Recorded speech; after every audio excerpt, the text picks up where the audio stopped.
Hello, hello, hello, everyone. How is everyone doing tonight? Y'all thought I wasn't coming on tonight? I wouldn't do that to y'all. I wouldn't do that. Hello, Sonia, my tea sipper, and my mod. Hello, hello, hello. Hello, Bernice.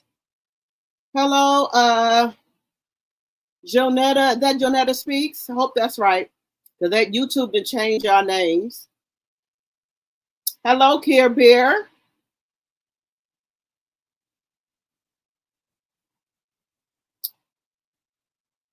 Let's see here. Um,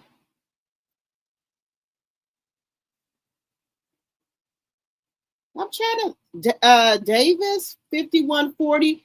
Did they change your name too on YouTube? Let me know. Hello, Frankie. Hi, from California, Frankie. I love you guys too. Hello, hello, everyone. Y'all, I was out doing my Thanksgiving shopping, and let me tell y'all, I went to the store. I spent too much money. I did, but I have to. My brother and them already calling. You cooking? You cooking? Yes, I'm cooking. As always, I'm cooking. So I had to get all type of to-go containers, paper plates, things like that. I had to get all type of stuff. So yeah, and then I wanted to start cooking like my cornbread for my dressing later on tonight because y'all know I'll be up anyway, so I can start cooking my cornbread for my dressing and things like that. So I like to have my dressing made up and then I'll put it in the oven in the morning on Thanksgiving. I'll put it in the oven, but I want to start cooking in the morning. But now I got to go take my mom to the store, y'all. I have to take her to the store because she had a list, and I was like, Mom, make sure you get me the bell pepper and make sure they're kind of hard and they don't have no bruises on them. All this and that. I said, you know what, Mom? Don't get me these kind of great. I said, you know what, Mom? I just want to come take you to the store so you can pick out your own stuff. So if I bring it back, you're not gonna be yelling at me talking about this ain't right or this. I'll just take you. Just it's fine. I'll just get up and take you. It's no problem at all. I just get up and take you. So yeah, so I had to get a lot of like I said to go containers, paper plates, paper forks, and things like that. So I got all that, and then I had to go to three different stores to get different stuff. So I guess I got everything I need. My son making banana pudding. Yes, I'm gonna make y'all a banana pudding. Yes, I'm gonna make a caramel cake. I'm gonna make a red velvet cake. Yes, I'm making everything. Okay. So yeah. Yes, y'all, I had to. Let's see here. Let me see.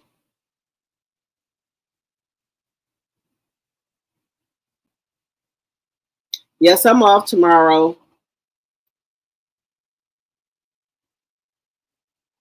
Um, I'm the same way with my green peppers. I want them hard and firm. Um, they last longer. Yes, my mama is tripping out. She talking about do. I said, you know what? We just gonna take you to the store tomorrow. And let you get your own stuff. Okay? We gonna let you get your own stuff. Let's see here. So I'm gonna take her. But welcome, welcome everybody. I hope I'm saying everybody's name right because um let me see here.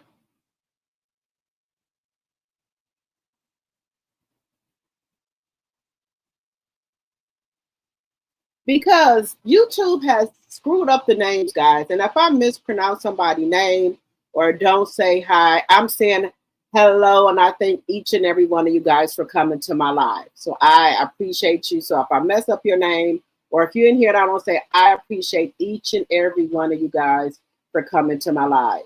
Thank you, thank you, thank you. Hello, let's see here. Hello, Laura C. Jones, my tea sipper. Hello, hello, hello. Who's this texting me? All right, guys. So y'all see the title. Martell, honey, Martell is caping for Destiny, baby.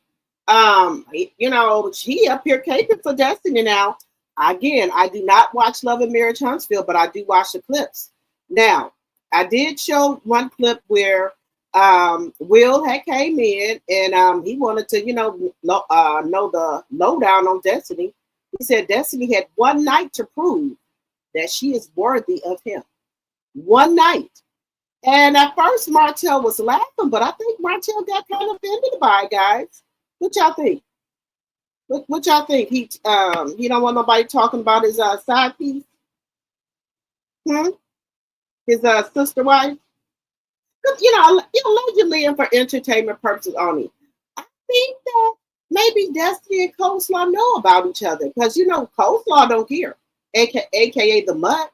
When they were talking about he was messing with Sheree, she said, "I don't care." She said, "As long as he come back and screw me, I don't care." So I think she's okay with him messing around, or she may be gaslighting us. But when people were saying that he was sleeping with Sheree, she's like, "I don't care as long as he come and screw me too." So I guess she don't care that he's mess with other women, but then she'll go back, when she get mad, and then she'll come out and start telling all the business. So if you, are you cool if he mess with other women as long as he mess with you too, or have y'all decided to be in a one-on-one relationship this time? Because he said he got to get to know her, because he said he don't really know her. So are y'all going to be one-on-one with each other now? Because we know you were doing some things too, Miss Ma'am. We know that you were, sliding around like a sly dog, messing with people too. So is that the reason you don't care that the let me see where we at? The bald-headed bitch in the corner mess with other women? Is that why you don't care? Because you doing the same thing too? You messing with other women? Excuse me, other men?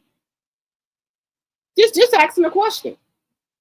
Because why would him and Will almost get into it by the comment that Will made?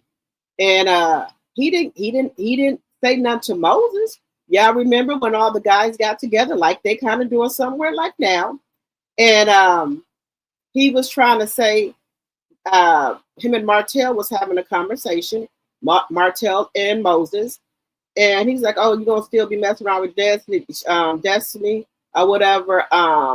Sonny gonna be the side chick?" He's like, "No, my wife ain't gonna never be a side chick." He said, "If anything, Destiny will be the side chick." And he didn't get offended when the bald-headed bitch in the corner said that. So I'm trying to figure out why he getting offended by what Will's saying. Why is he getting offended?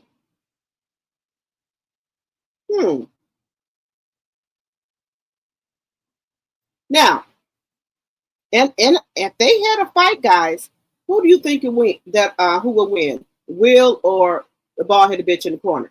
I got my money on Will. Will got them big old muscles. He looked like he can throw them hands down. He looked like he will take the bald-headed bitch in the corner, little head, and squeeze it between his arm right there, or he might, choke him out. If he got some big arms, so he might choke him out. I'm just saying, allegedly and for entertainment purposes only. He taking up for Destiny now, honey. He taking up for her. You ain't take up for your wife like that. Hello, Yolanda.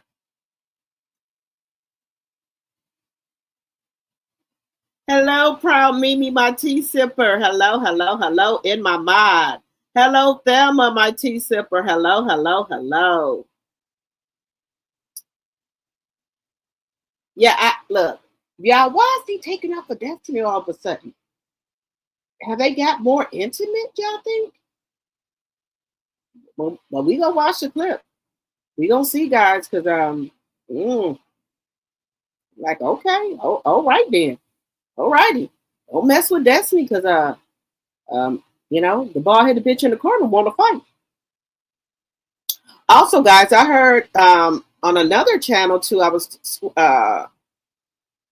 scrolling through YouTube that Kimmy might be possibly quitting the show. Now, I don't know if Charlie Brown gonna let her quit the show because they need that money. Now, allegedly, he married her because they was on that show. Now, everybody better hold up their end of the bargain here. Let me put my banners up here. Let me put my banners up. Section 107 of the Copyright Act of 1976 is on the screen. Fair use, fair use, fair use. Anything I say on my channel is used for teaching, learning, research, and learning. Fair use, fair use, fair use. All things said are alleged in my very own opinion. It's for entertainment purposes only. I do not own the rights to the music or any clips that you see on my channel. Fair use, fair use, fair use. Also, if you would like to support the channel, you can do so by a Cash App, which is going across the screen. Also, you can do super chat, super stickers. Also, you can become a member for $2.99, or you can give membership to people in the chat for $2.99. Okay? All right. Let's see. All right, guys. So, hello, Cynthia, my tea sipper. Hello, hello, hello. Hello, Bama girl. Hello, Deborah. Hello, Audrey. As you come in, guys, please hit that thumb up button, please, and thank you. If you see the hyped up button, can you please hype up the video, please, and thank you. My Bush watchers, can y'all please hit the thumbs up button, please, and thank you. Also, guys, so we're going to get into that. Also, we're going to be, guys, again, we're on the lookout for Coleslaw, a.k.a. the Mutt, and her pregnancy. We have not seen her on the screen yet. So I don't know if maybe CK told her not to be going on these YouTube streets. He don't want her on here. And they told her to also clean up her internet profile because she's trying to scrub everything from TikTok, Facebook, Instagram, YouTube. She's trying to scrub everything off. So are they telling her to go and clean up her Facebooks and YouTube and things like that before she allegedly makes her appearance on Love and Marriage Huntsville? Or are they telling her not to go on these social media streets talking or what have you? Is that the reason why we have not seen her? Or they're saying that, you know, she got really bad anxiety. You know, she wants to be able to study and things like that. And now I guess she's kind of scared to come on the show because they're saying that she don't want the backlash. She don't want us content creators coming for her because she can't take it because of her anxiety. But they said, allegedly, and for entertainment purposes, they said she'll be under control. She's on medication. But she didn't have no problem before us, you know, coming for her. Now this is the thing. Don't hate the player, hate the game. If you come on the TV show, you're fair game. We can talk about you. You want to be a celebrity, right? You want to be a reality star. So you got to take the heat that come with it. Because you best believe we gonna come with the heat. We gonna come with the fire for your ass. You think we was coming for the fire when your ass was on here on Instagram and TikTok. It's gonna be 10 times worse. Allegedly and for entertainment purposes only. Just saying. You come on these here internets, you're going to get your ass ate up. You're going to get your ass ate up, honey. So you better be taking your medication. You better up the dose. Because you come on, you step a foot on Love and Marriage Huntsville, we're going to light your ass up. Even though I don't watch the show, I'm sure I will see a clip with you in it. We're going to light your ass up. So, tread lightly. You know, tread lightly. Just saying. When you already tell me you got anxiety, you know we're going to tear your ass up if you come on get on that show. Come on that show. These content creators going to eat your ass for breakfast, lunch, and dinner. So, Think long and hard. Is it worth it? Just saying. Just saying. Just saying. Also, Mia Thornton has spoken out in regards to her alleged theft. I'm just going to say allegedly, but it's all in the blogs that you stole those people's furniture. And she's trying to explain what happened. You know, what happened. She said she didn't steal nothing. This is what happened with the furniture. Okay. All right, we're going to listen to what she said about that. Also, Kandi and Todd divorce. So far, so good. Michelle A.T. Allen, she read the documents for the divorce.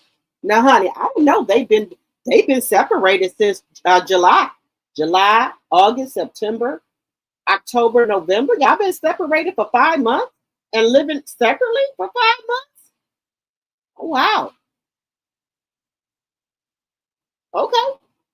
Hey, we would have never knew. We would have never knew if Kandi didn't come on this here internet and say nothing. We would have never knew. We sure wouldn't. We would have never knew. But hey, you got to fake it.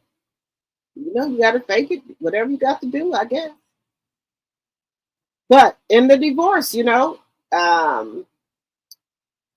she's trying to be fair, where she said that she wants them to have joint custody of their kids. She said she's going to let the judge decide who pays child support. Now, people are saying because Kandi is always working and Todd have those kids majority of the time, people are saying they think Todd going to try to comfort Kandi and get those kids, and he going to want child support. Let me know what y'all think about that in the chat. Hey, Smart Cookie. Now, Todd might do that. He may be a low down, dirty son of a bee. Because I don't think Todd wants to leave without no money. But, you know, they got some businesses together, so they're going to split that.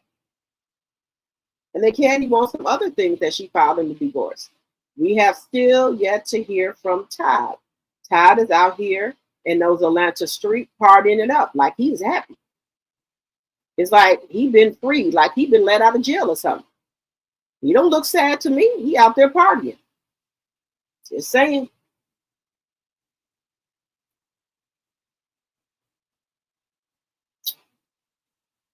Also, the Kanika Jenkins case has been reopened.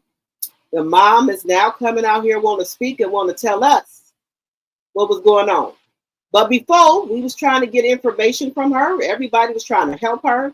She didn't want to do anything, but she said that she was paid to be quiet.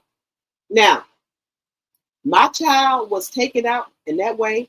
Could nobody pay me enough money in this world to keep quiet about what was going on, what happened to my child? Now, hey, some people can be bought, but when it comes to my kids, I can't be bought. She said that she got paid a large amount of money, and the people, well, I don't know who the people is, told her to stop talking about it, to be quiet. Don't do any more interviews about it. They're gonna, she said, because they never gave her daughter clothes or anything from that incident, nothing. Now, allegedly, and for entertainment purposes, we know Selena Gomez needed a kidney or something. You know, she needed some things. Okay? They said that was around the time that Selena Gomez needed, you know, I don't know if it was a heart or kidney or whatever she needed. And when Kanika passed away, we ain't heard nothing else about Selena sick no more, no nothing. No more, we ain't heard no nothing. They trying to connect that together. Now, I'm just saying what they said. Allegedly. Allegedly, the woman supposed to got $3 million, the mama did, to keep quiet. Allegedly. That's what they say. But again, when it comes to my kids, there is no amount of money in the world that you can offer me to tell me to be quiet about my daughter, something that happened to my daughter. No, ma'am. Now, I'm not saying that that's what Kanika Jenkins' mama is saying. She said they. made her be quiet. I don't know who they is. And she has not said who they is that made her be quiet. And she got the money. Just saying.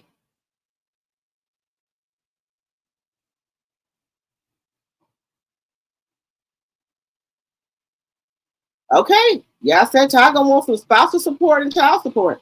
Okay. Hello, Kenneth. Hello, Babs.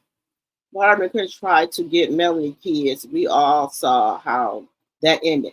Remember, guys, and I'm remembering this for myself.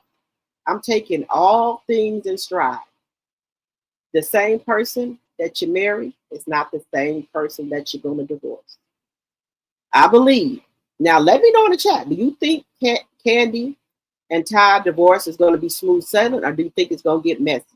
You think it's going to get grimy? You think it's going to get downright dirty? Let me know what y'all think. Let me know what y'all think.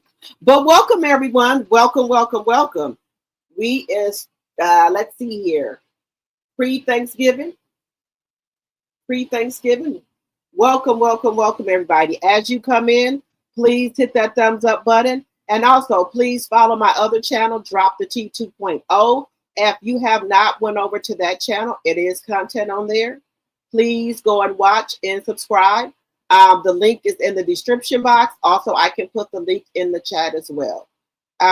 People are telling me they like it and things like that. So if you have not, please go over and watch that content as well. And guys, please make sure you're liking the video, sharing the video, so we can grow over here. I'm trying to get to that 3,000.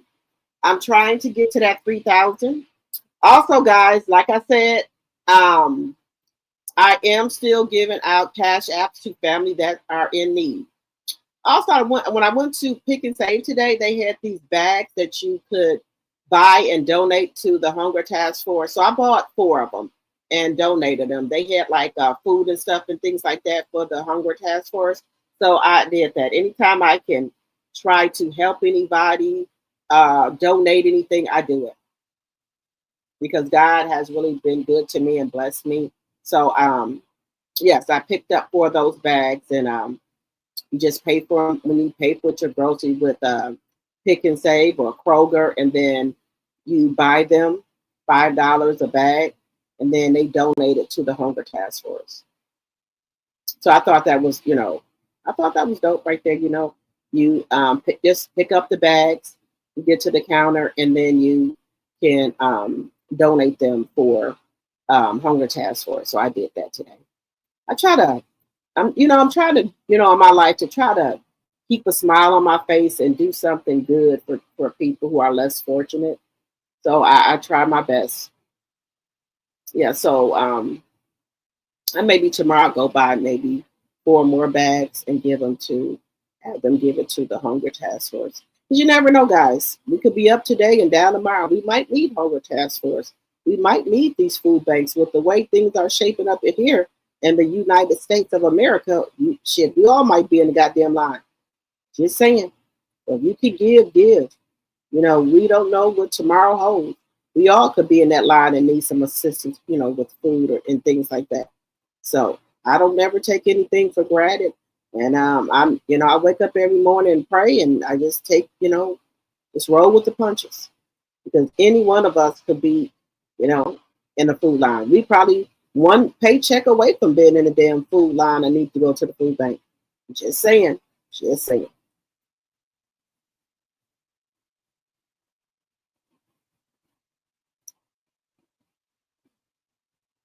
Okay, proud Mimi, my tea sipper and my, you think it will get very messy? Now, guys, Todd said that all that people do is think about money. He said he don't think about money. That's what he said. He said he don't think about money. But we're going to see. We're going to see if he just going to let Kandi, Kandi just said 50-50 custody. And she said she will let the judge decide who pays child support. Now, do y'all think Ty can get spousal support? Let me know in the chat.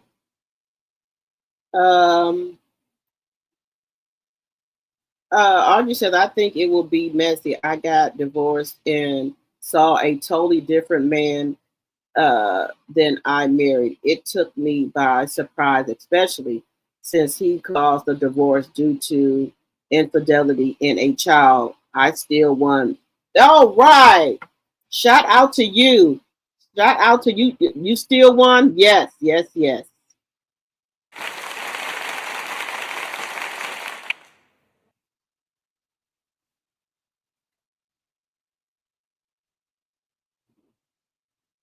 Guys, I don't understand people. Hey, Deborah, my tea sipper. Hello, hello, hello. And please make sure you guys follow me on all platforms that Facebook, Instagram, and TikTok, Drop the Tea. And also subscribe to my other channel, Drop the Tea 2.0. Let me just put that in here. And guys, if you want to, guys, if you got any products or anything like that you want me to advertise on my channel, or if you guys want to send me anything, I do have a P.O. box. It's in the description box as well. I finally got my P.O. box. And this is the link to my second channel, Drop the Tea 2.0 as well.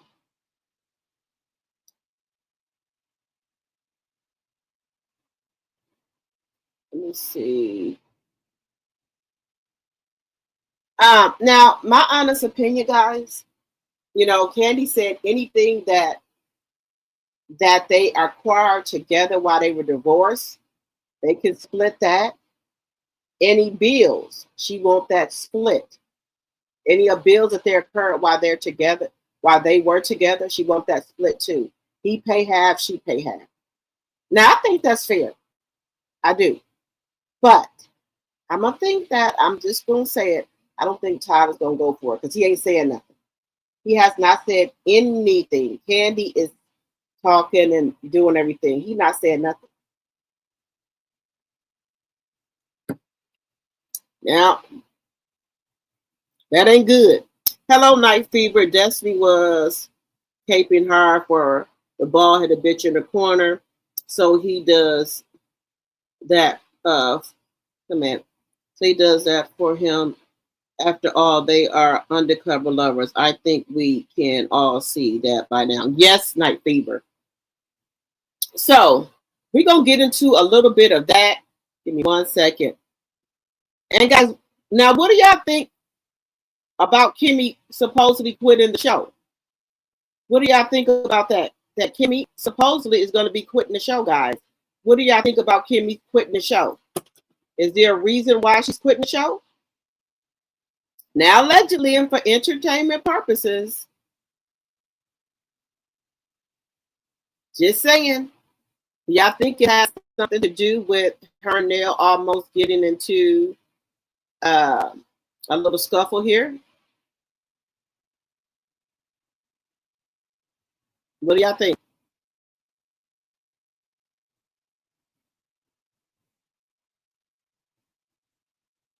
Now, guys, sometimes when we have breadwinners, women that are breadwinners, men just like Cardi B. Cardi B can't get rid of Offset. Offset is off the chain. He don't want to let her go.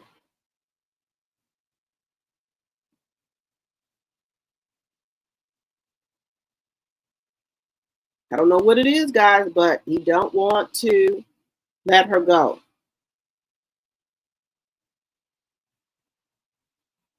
Now, guys, ooh.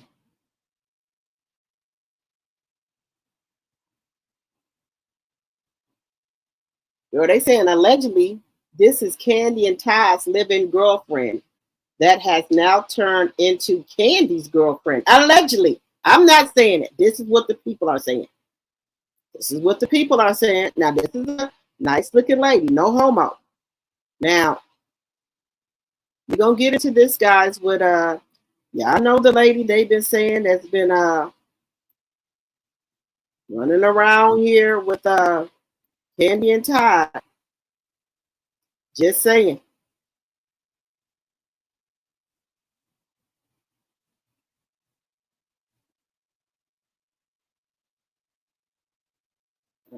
I'm just saying, guys, that's what it's shaping up to be here. Now, Do y'all think that the threesomes played a part into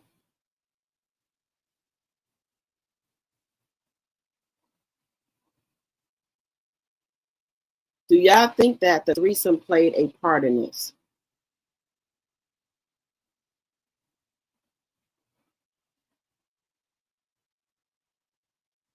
Let me know what y'all think.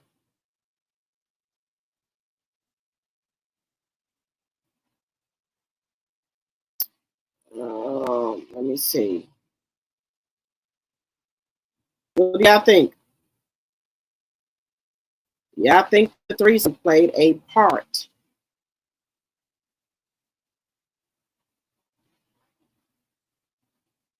Do y'all think the threesome played a part in this? Now, I will say this, and I know every couple has, things that they do with each other. I know that. But you got to understand when you invite people or another person into your bed, you can't do that. You can't invite people into your bed because God said a marriage is between a man and a woman, right?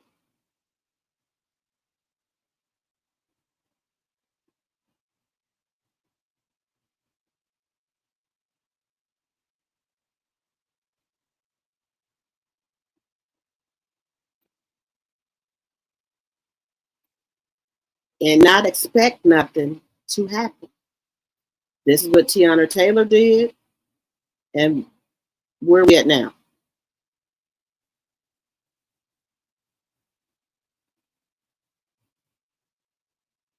Where we at?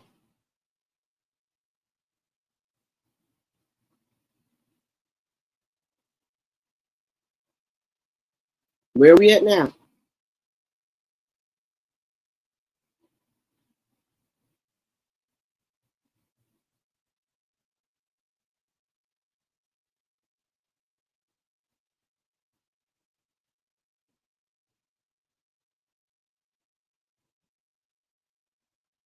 Let me know, guys, what y'all think about this. Let me know what y'all think.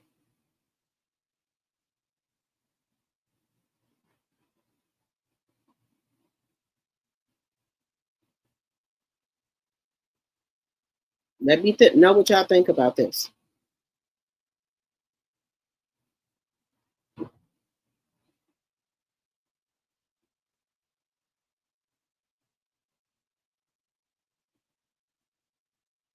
Give me 1 second, guys. Let me bring this up here. Let me bring this up. 1 second here.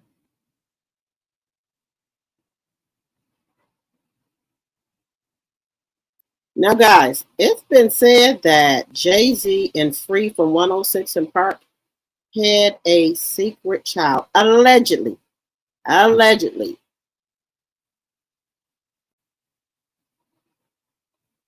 Allegedly. And they said Free is coming up talking about it. Not in so many words.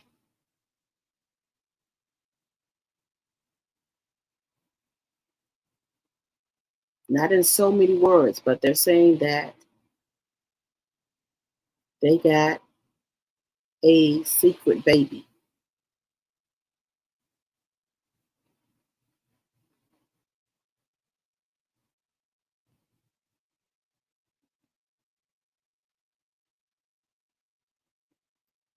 Just saying, guys, y'all think that's true? Because y'all know Free from 106 and Park, she just went off. We ain't seen her or anything. We have not seen her in a while. They said that she was pregnant by allegedly Jay-Z. Allegedly, guys, she was pregnant by Jay-Z. That's what's being said here.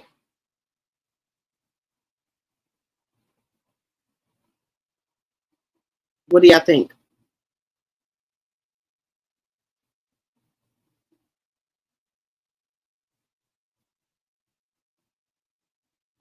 Let me know what y'all think.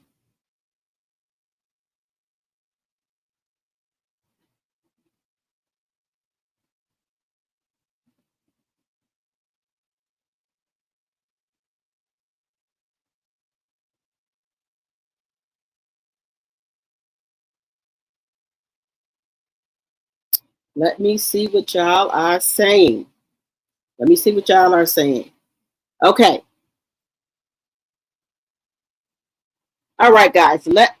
And also Princess is not excluded from this. She as well. I don't know how they convince these men. Let these men convince the men to doing a threesome. It's a no for me.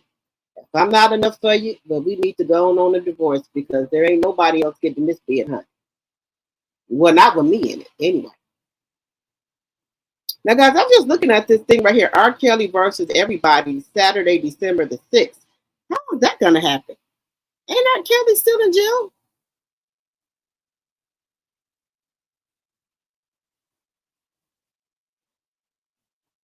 Oh, well, guys, wait a minute. Wait a minute. Well, maybe he's going to do a versus battle from jail.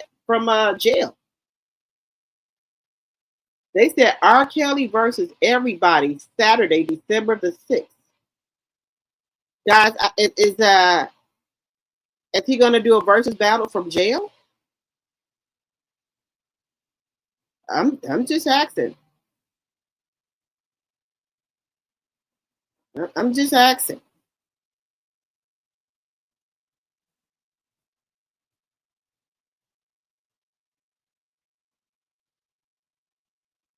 Just asking. Oh, okay. We got to talk about Funky Dineva too, guys. My prayers go up to Funky. Even though he do stuff I don't like, but my prayers are with him. You know, he has come out and said he has been diagnosed with stage 1 prostate cancer. That's what he said.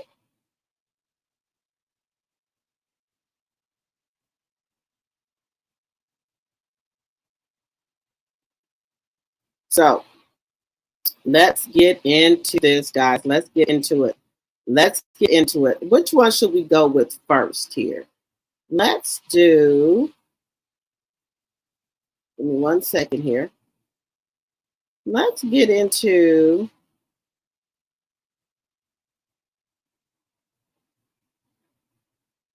we got to talk about, what is her name here? Britt Edie as well. We're going to talk about her as well. We got to get into her as well, guys. We got to talk about Britt, even though she's not on nothing. We still gotta talk about her because she is suing on. I do want to talk about Married to Medicine as well. So let's get into it, guys. Let's get into it. Now, let's see here. Okay, there's no hype button. Okay, if you don't see it, then that's fine. But thank you. If y'all see that hype button, let me know. All right, guys, let's get into the next episode. So, well, they say Will and them supposed to get into it. Let's see. Kimmy says, "Don't you yell at me." Well, what the you think you doing right now?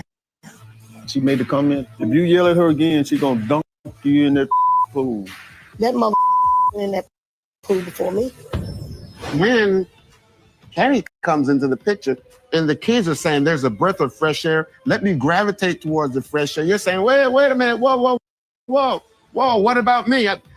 I've had you all this time. He's the new kid on the block. I was jealous when he came along and they started asking him instead of me. It kind of made me feel some type of way. Wanda! Miss Wanda! Hey! Come on, girl! Yeah, you got the truck! The hose came from Huntsville! So I felt like I was losing my kids. To me? Yeah. Well, how are you gonna lose them to me?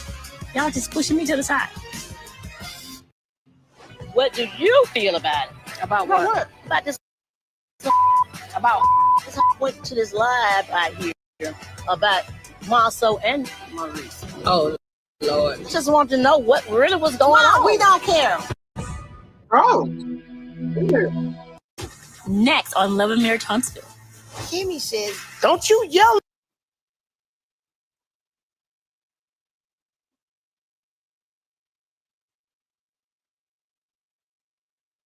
at me. Well, what the you think you doing right now? She made the comment. okay. So that was a lot to unpack right there. So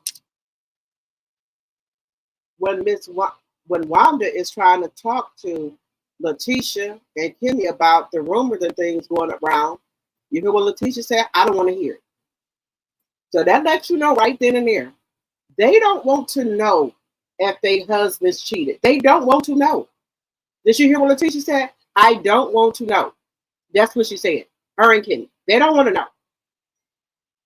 They don't want to know if they cheating or whatever they did. Kimmy already said, whatever Maurice did before they got married, it doesn't count. That's what Kimmy said. She said it doesn't count. Whatever he did before they got married, it doesn't count. Right? So we got that. We got Tisha saying that she don't want to hear about anything about Marceau. So when people are doing that, they already know what's going on. Allegedly, and for entertainment purposes only. Allegedly. Okay? So they don't want to know if their husbands cheated. And that's why I think they don't want COLESLAW, aka the Mutt, to come on the show, because y'all know she's going to expose everything. Now, quiet as kept, people saying they think that Carlos King wants her to come on there and expose stuff so they can kind of get the show, hyped up. He wants her to come on there and expose it. So I thought the Scotts and Carlos King was, tight, but I don't know. Let me know what y'all think. I think that's what people are saying, that he want it to get exposed. Because I think he think people will come back to the show if things get exposed. We're not going to see him come back to the show.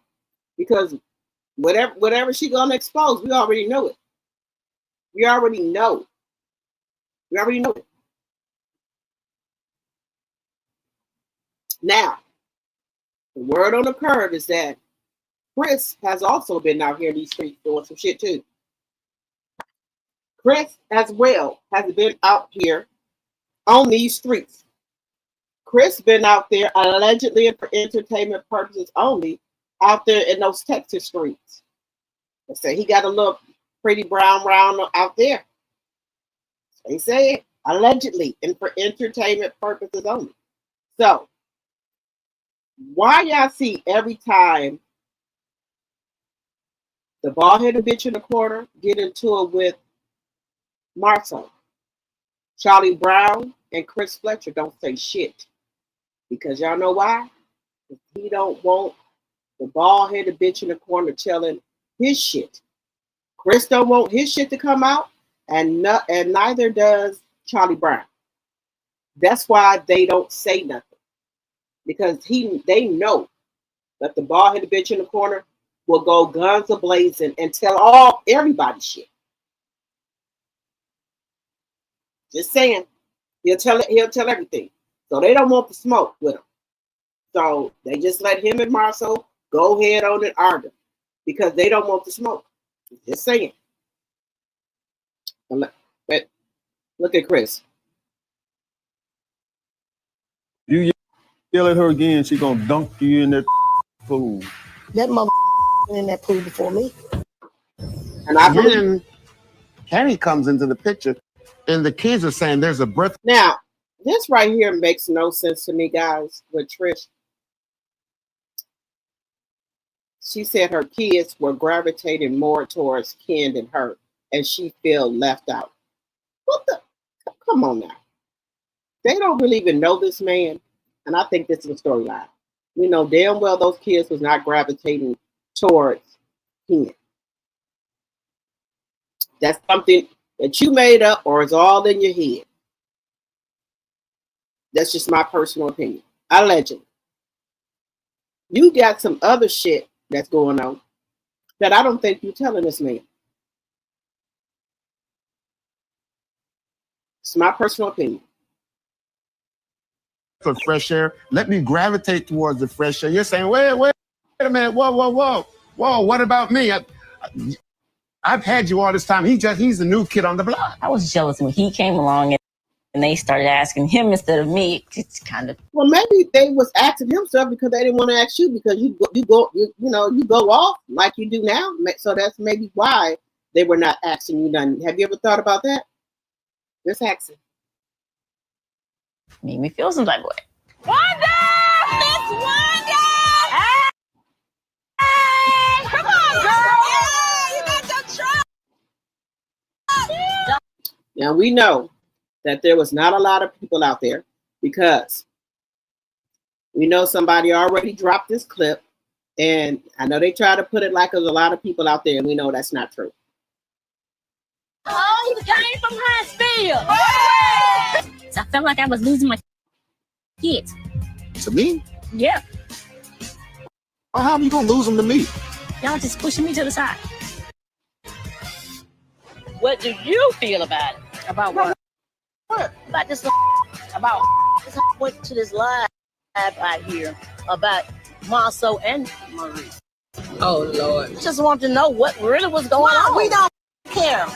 You hear what she said? She said, they don't care. They don't care. You hear what she just said? They don't care.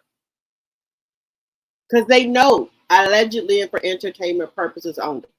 Why do you think they got them vasectomies? Just saying. Said, look at Letitia. I don't. She said she don't care. That's what she just said. She don't care.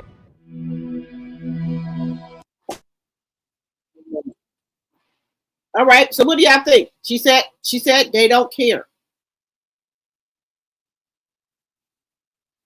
They know. Who would say they don't care about rumors going around in the street about their husband allegedly cheating? Who says that? Just saying. Kenneth said maybe they finally had a man or father figure. Maybe they finally had a man or father figure in their life. Who? Maurice and Marcel? Oh, hell. Father figure. Oh, no. Hey, Miss Dee Dee. Let me see. I definitely believe Chris is a cheater. He gives that vibe. They said, Yolanda, that he got him a thing over there in Texas. Allegedly. Allegedly and for entertainment purposes only. Allegedly.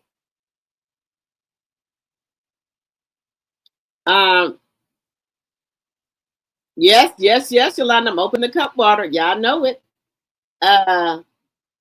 CK is about his money and can care less about their feelings. That's what I'm saying. I think that he done got a y'all know. I think that, like I say, CK is a snake. And he don't give a fuck who he got to take down when it comes to the show. I don't think he gives a shit. Allegedly. My personal opinion.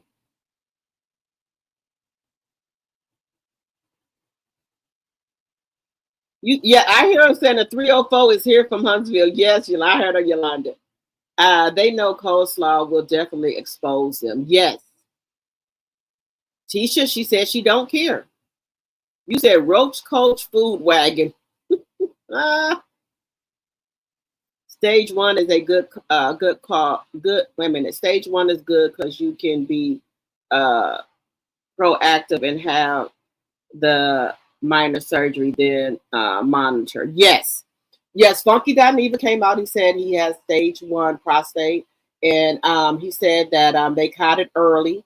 So the doctors were telling him he could get a second or third opinion. He said no, and he said that he is going to. Wait a minute. Let me just let y'all hear what he said. Wait a minute. He's talking about it, about his prostate. And he said that he don't want to get any other opinions. He just want, it out. He just want it out.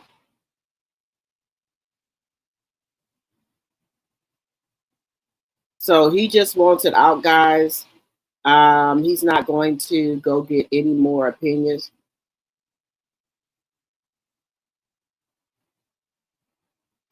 So, but, like I said, I hope, everything works out between, everything goes well for his surgery.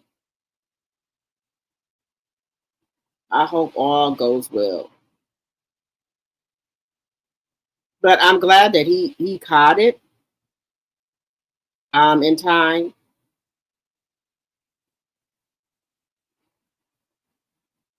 So I'm glad that, that happened, that he supported it. And then he came out, he said he don't want sympathy from people. He don't want no sympathy or anything like that. He don't want it. He said, but he wants to let everybody know, about it. So I thought that was nice. He came out and and said it.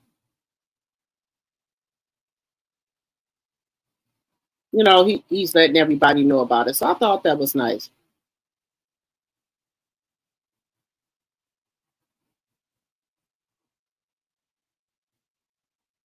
What do y'all think about that? How do y'all feel about Funky coming out?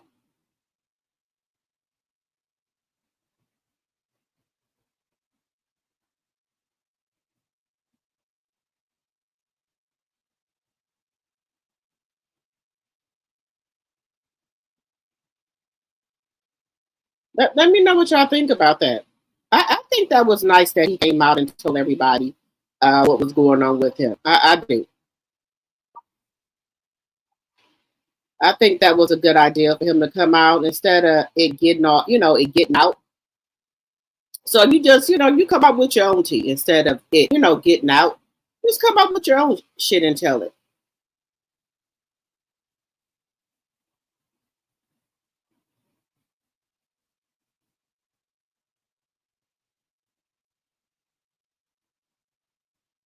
Just come out and, just tell your own stuff. No, I think that's good that he came out and told everybody. Now I know some people don't like Funky, but let me know how y'all feel.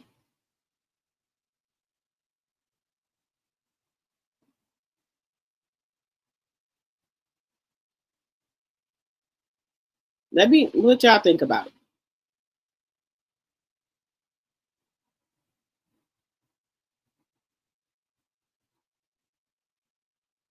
Let me know what y'all think about it. I was just trying to where did it go?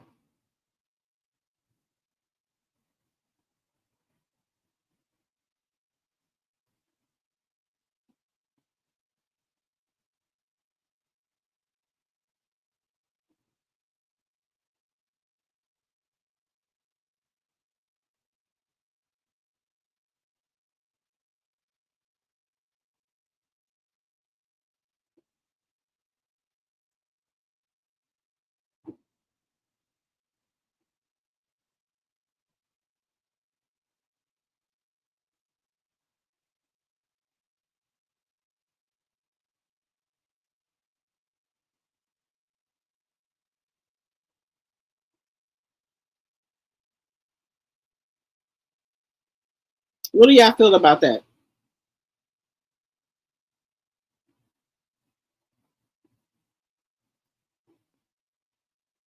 So how do y'all feel about Funky coming out with, that he has stage 1 prostate cancer? How do y'all feel about that? Now I told y'all, I'm praying for him. I don't want nothing bad to happen to the man, but I just don't like how he talk about women. But I'm praying for him. I hope everything works out with, with his surgery.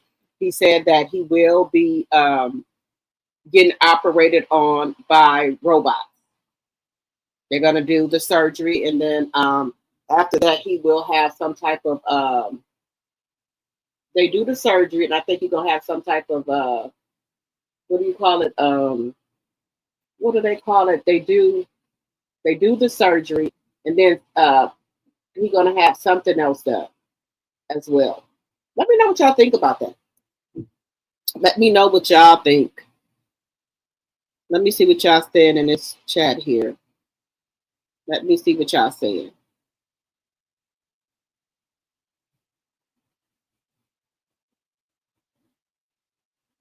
You said, why is there only the cast there taking photos? Total stage scene. Wanda sitting at a table talking. Ain't she supposed to be selling food? Yes, y'all don't remember that AL showed it? Remember AL was there. Remember, this is the scene where AL went and they were telling him to leave. Remember, this is the scene. There's no people there. Remember, there's no people there. This is like a stage scene because allegedly, and for entertainment purposes, y'all remember this is the same scene that AL went to, and he was saying that there were no people there. So they set this up like this. Now they bought food and stuff like that, and let me take that back. I think there were a couple of people. But I think because they were filming, I don't think they wanted people up there maybe. Or because it was a weekday, there were no people out there.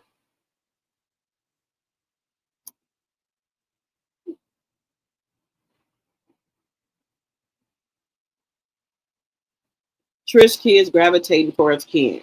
That's what she says. Jen was buying the kids. You said Jen, you mean Ken was buying the kids love, in my opinion. Yes. Because he was trying to, like he had gave Trish's son that car. And then when Marquise and Ken got into it, the son gave him back the car because, you know, he didn't like that how he was coming at his dad. I don't blame him.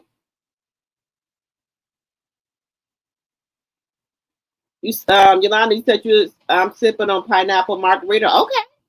All right. Let's get the weekend started early. Let's see here. Question. Kandi just said she had a throuple, but wait a minute, but it is said her and Todd been separated for months. Yes, Audrey. They've been separated ever since July. But they were putting on a good front. I wouldn't have known they were separated that long. They have put on a good front. Okay, yes, can we do our part and pray for him? Hey, Stacy Bell. Hey, I don't feel no ways tired. Okay.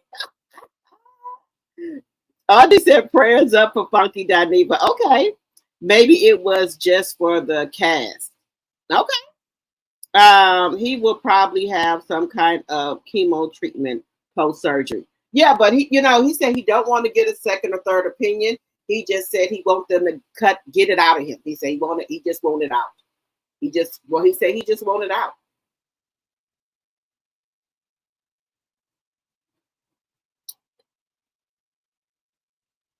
Let me see.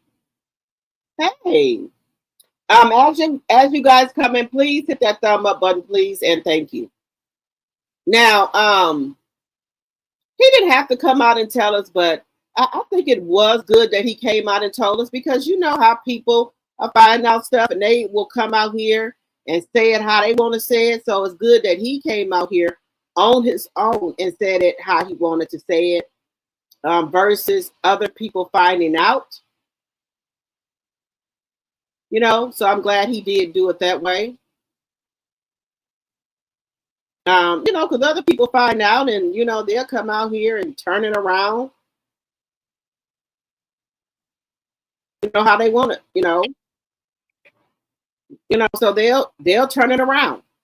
So that's good that he came out here and did his own thing. You know, just my personal opinion. Now, we can all have different opinions.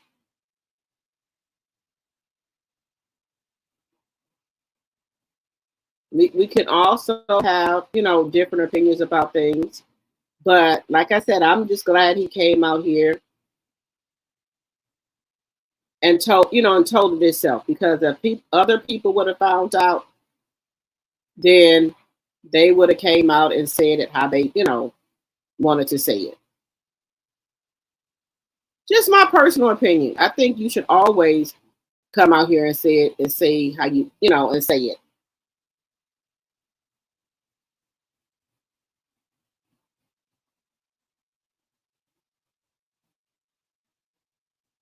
Just saying. Now we could have a different of opinions.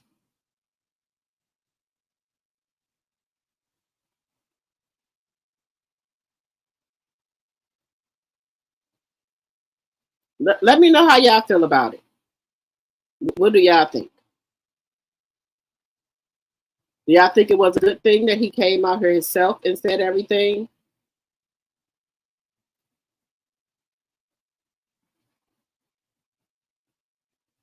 Just saying, guys. Just saying.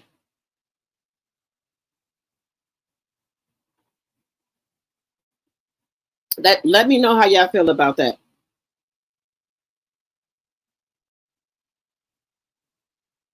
Now we can all, you know, I know some people don't like Funky, but we can all, you know, agree that, you know, we want him. We don't want none to happen to the man. We don't want none to happen to him. We can all be in agreement with that. So this is Funky. This is Funky coming out, you know, saying what he needs to say. Prayers, Funky reveals stage 1 prostate cancer diagnosis, early detection is key. All right, guys. So I just got back from the urologist, and let me preface with I'm sharing this information for educational purposes and not for sympathy. But I have stage 1 prostate cancer. They did 12 biopsies, and 2 of them came back cancerous. 1 of them came back suspicious or inconclusive. It is very, very early. He mentioned something about a Gleason score and that mine was extremely low. So he's like, you know, it is, you caught it at the earliest of early phases, which is a good thing. He's going to send off my, I guess, blood work or biopsies to do some genetic testing on it. Now, guys, I want to say that he said that he kind of a little, you know, a little down about it, but he's not coming out here talking about it for sympathy. He said he does not want any sympathy from anybody. He does not want it. Okay? So we got to keep that in mind. He's in good spirits about it. And he said he just wants it out. He doesn't, you know, he's not going to take a second or third or fourth opinion. They did 12 biopsies on it. So, you know, he knows what it is, and he knows what he has to do. Okay, and shout out to Hollywood Unlocked. This is their commentary. I do not own any rights to their commentary. They own all the rights. Shout out to Hollywood Unlocked. To determine if it's a slow-growing cancer or a fast-growing cancer, so we can then begin to explore what our treatment options were.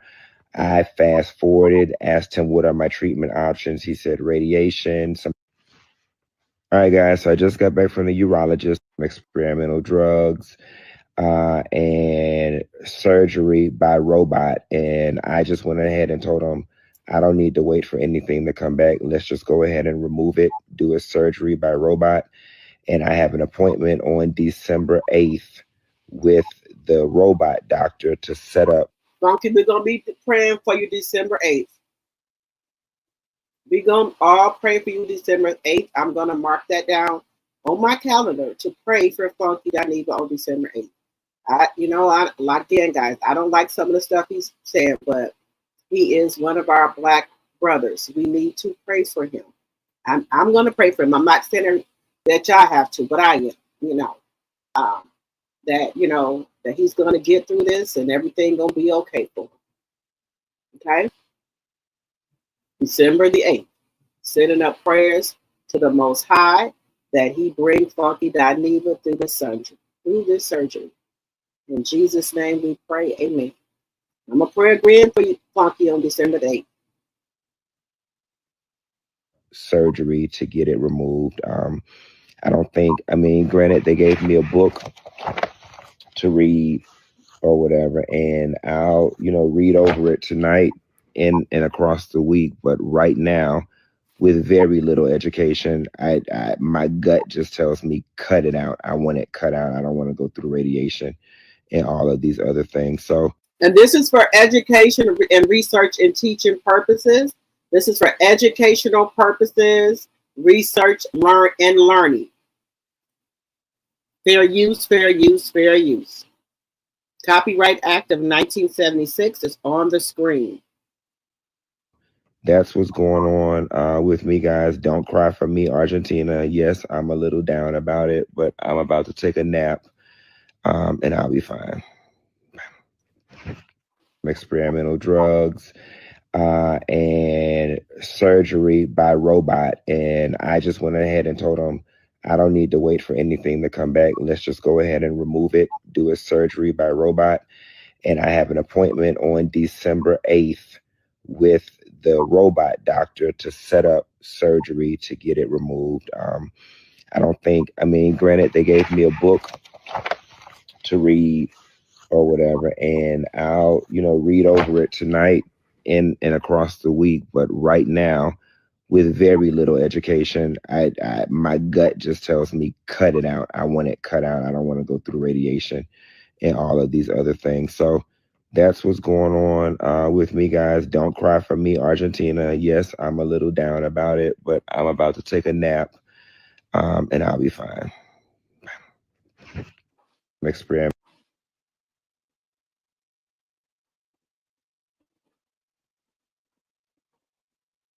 So,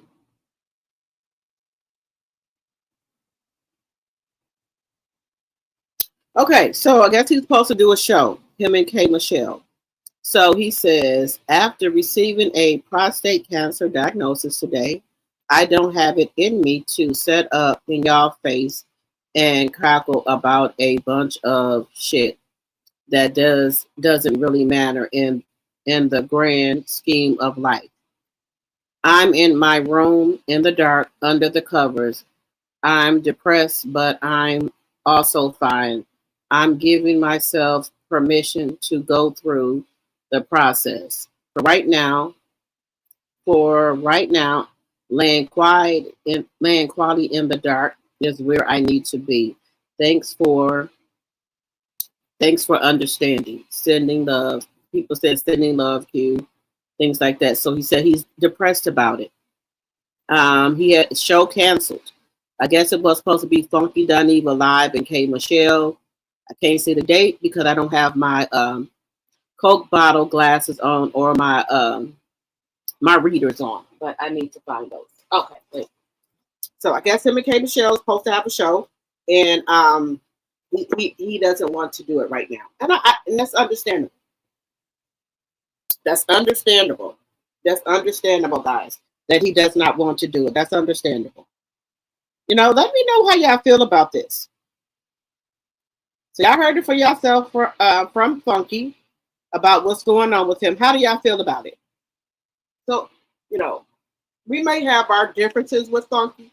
We don't like some of the stuff he say, but he's still our brother. And we just gotta pray for him. We gotta pray for him. We do. I don't want nothing bad to happen to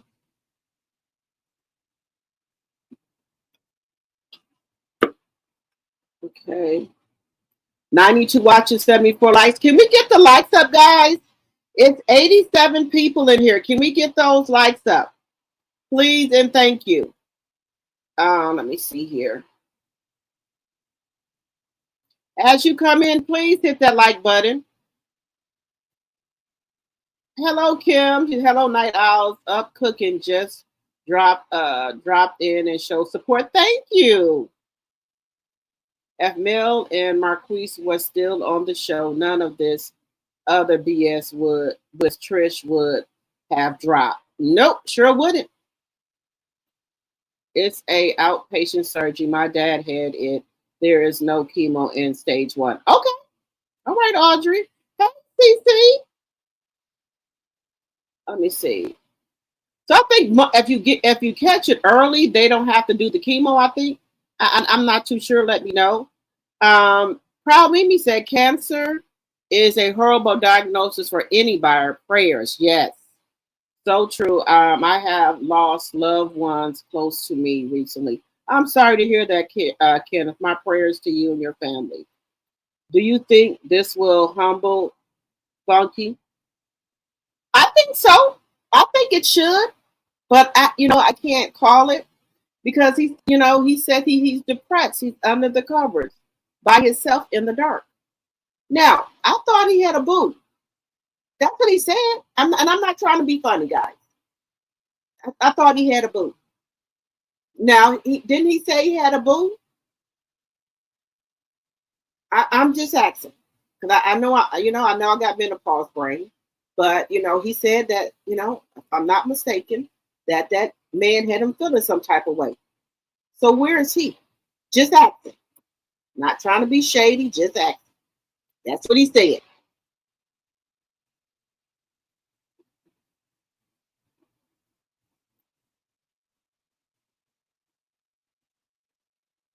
Hello, Daphne Thomas. I'm sorry, guys. These YouTube got me all messed up with these names. I've been in remission for 11 years too. Okay, let me see. I have been in remission for 11 years. To God be the glory. There are many stages he will go through. Okay, well, I'm praying for you, Proud Mimi. And congratulations, you've been in a remission for 11 years. That is fantastic. Okay, Sugar Dumpling, you said stir my caramel on low for my homemade caramel cake, then my homemade Jello cranberry sauce. Oh, how do you make homemade Jello cranberry sauce? Yeah, can you send me the recipe to that, Sugar Dumpling, if you don't mind? I like to learn new stuff. I'm gonna make a caramel cake too. Caramel cake, red velvet cake, banana pudding, and done. Let's see here, cranberry sauce tonight, and done till the a.m. What y'all up cooking? Laugh out loud. I ain't up cooking nothing yet. When I get off this live, I'm gonna go down there and do my cornbread, and also pick my greens. And I think I'm gonna do greens and string beans this year because I want to put some potatoes in my string beans and some turkey meat in there, and I want to do that. So I'm trying to do a different recipe with my greens this year. I give it a different taste, like for seasoning. So we're gonna see how that goes. Until you see someone close to you go through. Wait a minute. Until you see someone close to you, I'm go through having cancer. You really don't understand. You may have an idea. Let me say it. It is not good. Okay. Let me see here. Cancer is very prevalent in my family. It hits different when you are diagnosed or have to continue getting checked every year to rule it out. Oh, okay. Well, my prayers to you and your family, Yolanda. Now, I have cancer in my family too, but it runs on my cousin and dad's side of the family. And guys, one thing that kind of bothers me, I don't like to see people transition because it's very difficult for me. And I used to be a very, very nervous person. When people passed away, guys, I would get so nervous. I would faint. And I would just lose it. And I didn't got better. I have, the older I get, the better I've gotten. But I would just lose it. And two things were, I saw two of my cousin them transition, and it's not a good thing. It was like they would set up in the bed and they would be looking one way, and you would be talking to them and they would just be looking one way, like their eyes were like up, like they were looking at somebody or something.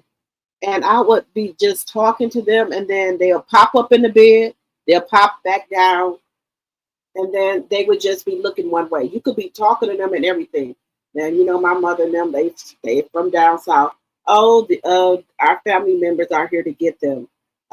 They're going in between this life and the next life. That's why they're doing that. They don't hear you. They are focusing on going into the next life. And, you know, our folks are here to pick them up.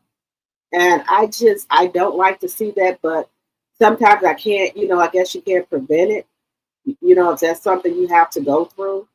I've just seen it 2 times with my cousins where they steer one way and their eyes get really big, and they'll lay down in the bed, then they'll pop back up. They'll lay down, pop back up, and they'll be looking one way. You can be talking to them, saying anything. They do not take their eye off. They be looking one way. I don't know if it's a thing, person, whatever. They just look one way. Let me see. I'm cooking 7-Up pound cake, the usual sweet potato pie, Cornish hen stuff, wild rice with apple jelly glaze, the bomb. Okay, Kim. All right. Proud Mimi said, congratulations. I had breast double mastectomy in 2016, uterus cancer 2021. He will have ups and downs, but with God, your head will always be up. Yes, yes. You guys, I'm sending prayers to everyone in my chat who has went through cancer, any type of cancer. My prayers and my arms are wrapped around y'all. Congratulations that you guys are in remission. I love it that y'all don't mind sharing with other people. And this is what YouTube is for us to get on here, talk to one another, you know, and have peace on here. You know, we can talk about stuff and things like that. You know, I tell y'all all the time, I don't lie to y'all. I could be having a bad day. I'll get on this YouTube and I'll forget all about it. That's what YouTube is for, to let you get a little bit of peace of mind from your real life. And I appreciate each and every one of y'all, because I've been going through stuff and y'all didn't even know unless I start telling y'all. And some of y'all are smart. Y'all can pick up on the clues. But y'all have helped me get through a lot of many days, many nights that I was kind of a little sad, but y'all didn't know it. Y'all just kept rocking with me on here and things. And I appreciate that. That's what this is for. You know, some people might work second or third shift. Some people might have sleep assignment. They can't go to sleep, or they might be going through something. They scroll on YouTube. Let's see if the content creators, and let's see what they're talking about. And they come in the chat, right? And they just join in, and then they, whatever was going on with them, they forget about it. You know? And, you know, that's why I like to open up the panel so people can come up and talk, or talk in the chat with one another. That helps. That's healthy for you to do that. People might be at a third shift job. They don't really want to be at it, or second shift job. And we may help them get through their shift. You know, you never know what somebody's going through. You know what I'm saying?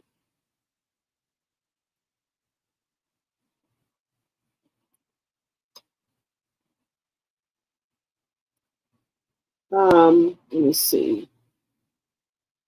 I will surely have you your slice ready. You would love it. I'll send you a few slices. Well, if you're sending out slices, you can send me some. My P.O. box is right there in the description box. Y'all can send me some. Wrap it up real good. Send me some. Just saying. I'm just saying that if you're sending out slices. I'm just saying. Let's see here. Kenna said, I want cake now. Blessings to you, sister. Yes. Blessings to everyone on this live. As y'all come in, please hit that thumbs up button. Even the bush watchers, please hit the thumbs up. Guys, y'all know I'm on here. I'm on my cut water. Now, guys, I liked it that XXL. I'm going to probably go get me 2 bottles of that tomorrow. But it ain't going to come in between my girl here, cut water. Can't come between me and my girl, cut water. Now, cut water, you got to share me now. I just give them a little bit of love to the XXL. Get them a little bit of love.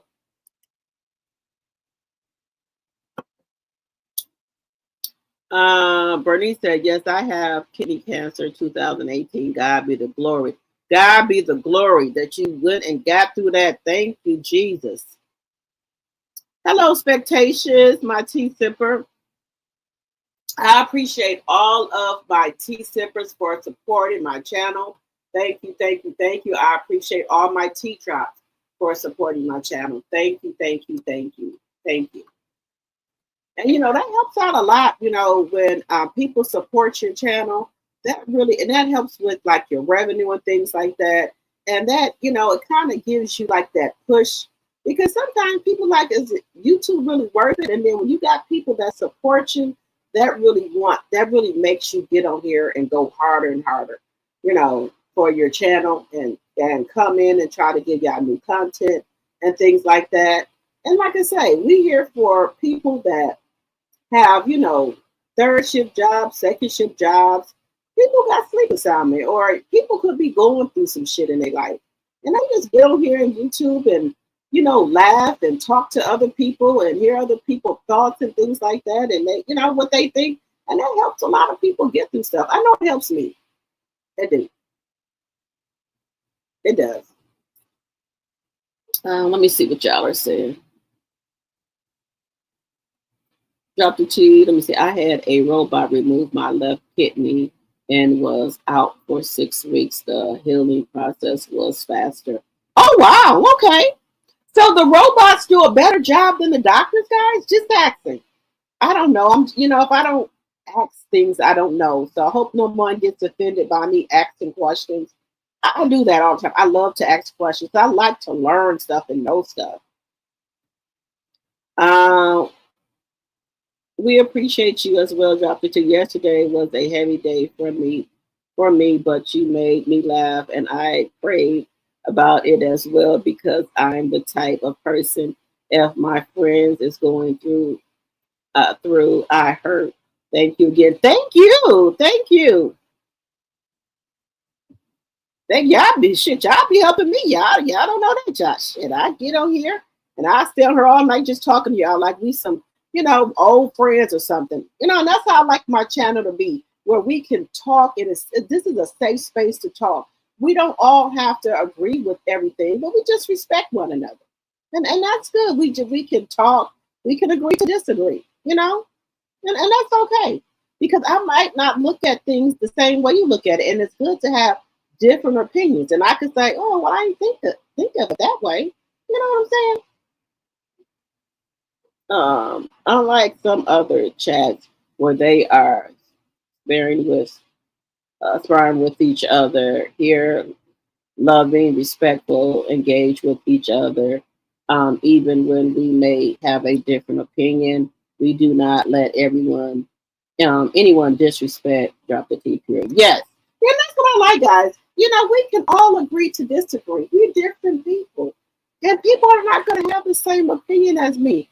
And I like that, because you might say it in a different way. And then I can say, oh, okay, you're thinking about it like that. Okay. And I like that. I don't want people my chat to always, I don't want y'all to agree with me. Y'all are critical thinkers. Y'all are smart people. Y'all think what y'all, you know, say what y'all want to say, you know, because that's helping me. Because I might not thought of something in that way. You get what I'm saying? So that's why I like our, you know, even though it's growing slow, and that's okay. But I like our group of people that we have, where we can have grown people conversations. You know what I'm saying? Grown people conversations. And we might not agree with each other all the time, but we don't get into it or anything. We don't argue or anything like that. It's okay.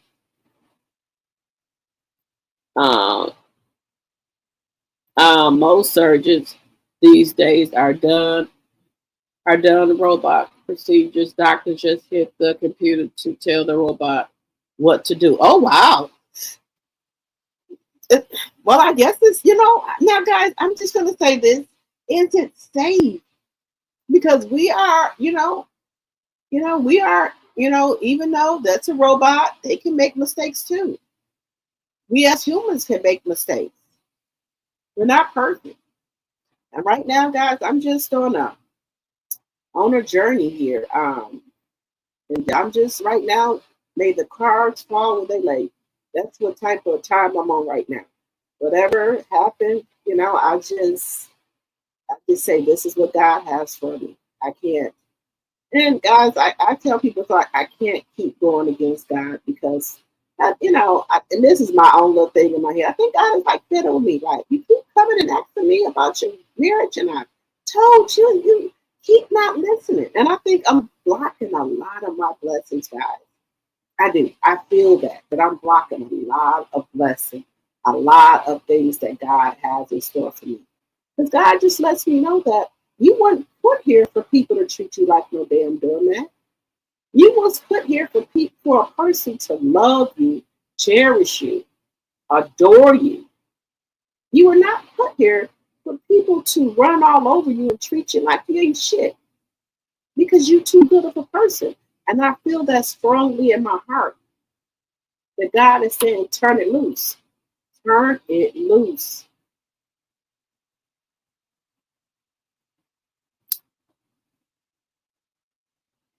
Thompson 4058. I'm a 30-year breast care survivor. Stage 1, I have to go through chemo and radiation, which was hell, but by God's grace, I am still here. Me and Kimmy had the same kind of cancer, triple nego. What do I nego? Something. Okay. Now, I like that you come out and you come out and talk about yours. Kimmy, that now, okay, I won't say that she talks about it a little bit, but not a lot. And she could do so much with her platform and be an advocate for that. It's just not funny. I know people probably say, well, she probably don't want to talk about it a lot or whatever, but that could help so many other women. There could be like, support groups and things. I'm just saying, guys. I like to help people. If I don't know something, I like to ask questions so I can understand.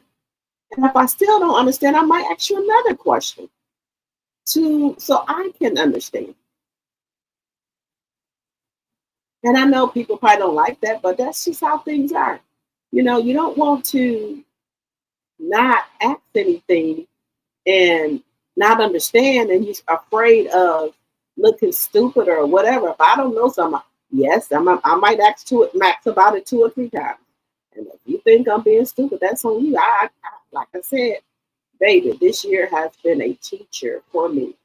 And I didn't got to the point, I don't care what an MF say about me. Y'all ain't, whoever, they ain't keeping the lights on here. You ain't paying no mortgage. You ain't paying none of my health insurance. You ain't paying none of my life insurance. You ain't keeping the lights here. You ain't keeping the lights on for my cable bill or nothing else. So I could care less how you feel. Just saying. Now, if you pay the bill, I might be inclined to listen, but, just saying. But other than that, no, man. No, I don't know. I ain't got time. Let me see. Let's see. Yes, I have had it done last year for my breathwork went into my side because of my heart. I've been through it, but I'm still standing. I'm 69 years old. All right, Bernice. All right. Let's give a clap to everybody who has went through any type of cancer or anything, and you're in remission. May God be the glory for y'all. Round of applause to y'all. Y'all are the MVP. Y'all the MVP.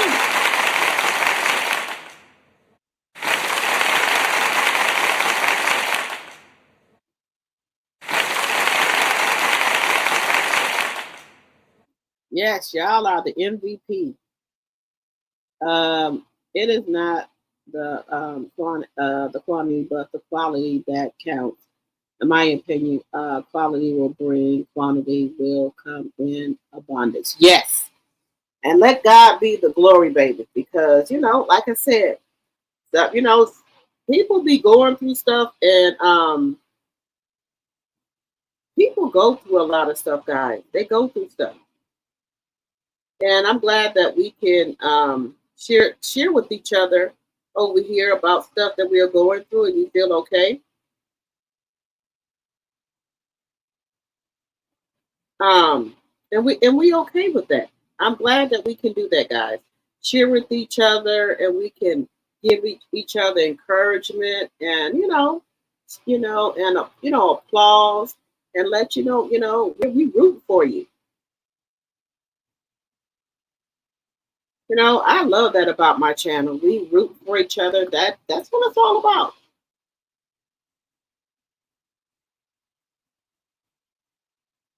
You said those who don't know and rather pretend as if they know it all are just blowing smoke. Yes, if I know someone to keep asking the question, show this. And I got so much stuff that I'm trying to do. I just said,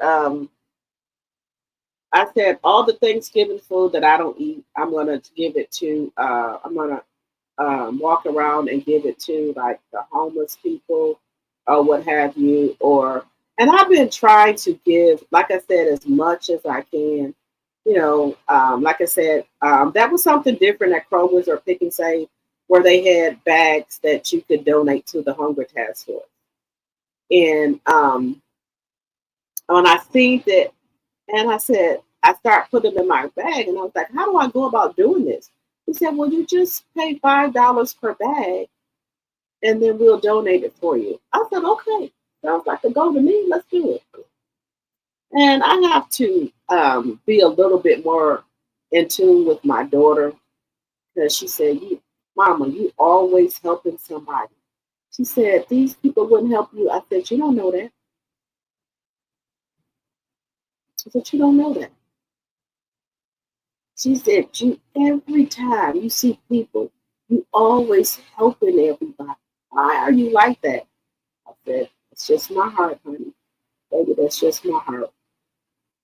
I don't want to see nobody homeless. I don't want to see nobody in the streets. I don't want to see no kids hungry. My heart, that's just who I am. We were at the nail shop, and this little boy came up to me. He said, "Man, do you have any spare change? I'm trying to get me and my brother something to eat." He said change, but when he said brother, God, this boy is out here, he looked about, he was about 2 years old, out here, hustling for him and his brother. I gave that, $5. That's all I had in my purse, but I always fight my car. And I just be thinking, like, I cannot imagine Kevion or Bella or Cal or Kevin Jr. be out here, doing that. They just they just hurts my heart when you got to be an adult at a kid age. You can't enjoy your childhood because you got to look after your brothers and sisters, because either your mom's out in the street doing God knows what, and you got to do what you got to do. If you got to go up to people and ask them for money to help feed your brothers and sisters, okay, I respect that. And and my kids, like I say, my kids were so sheltered, and sometimes I think that's a curse, because they need to know hard times. If I'm going through hard times, I don't let my kids know I'm going through a hard time. I make sure everything is smooth sailing. They don't know I'm going through a hard time, but I am. I don't let them know that. But I do what I got to do as a mother, as a parent.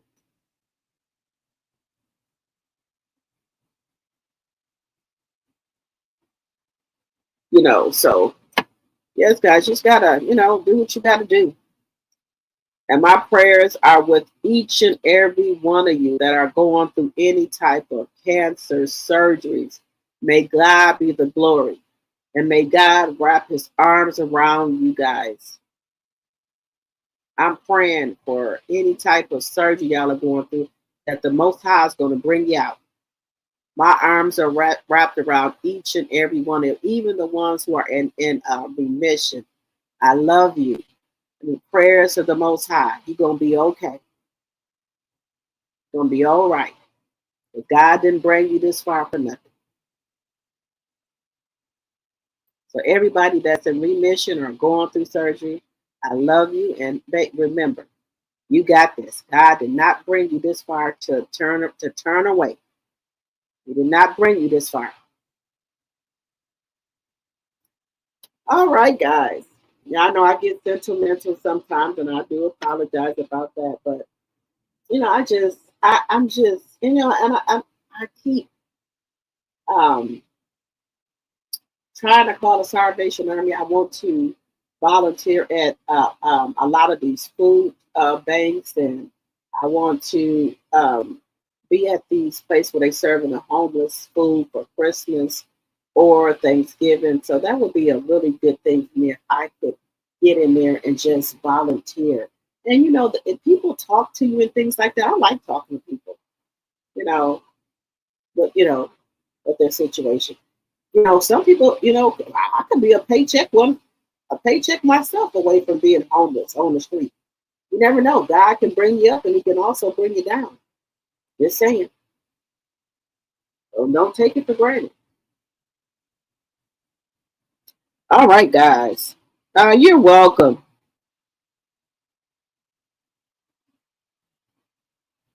See, that's the kind of stuff I want to be doing, Mimi. I got to call around and try to get information. I would be so excited too to serve food to people, you know, and then that makes you just think that makes you appreciate stuff more. That I got food at home, or I got a roof over my head, and you got just the little things that we should be appreciative of, where some people don't even have a ways of getting a Thanksgiving meal. Just saying. And I'll tell my daughter, look, now my son cool, but it's my daughter. But I won't say she'll give away stuff too. She'll give away stuff. But she just, I don't like giving that away. Look. She's like, well, okay then. You know. But I love to give back. You know, if I got it, I'll give it. You know, if I can do something to help somebody, I do it.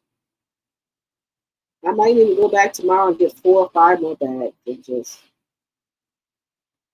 have them send it to the Hunger Task Force.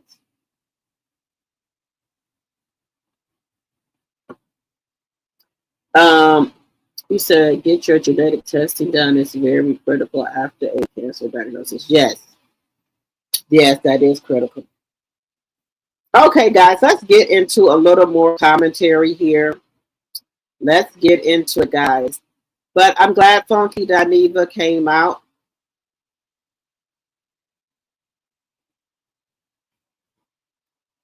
Now, guys, I wasn't even going to bring up Krishan Rock. I wasn't.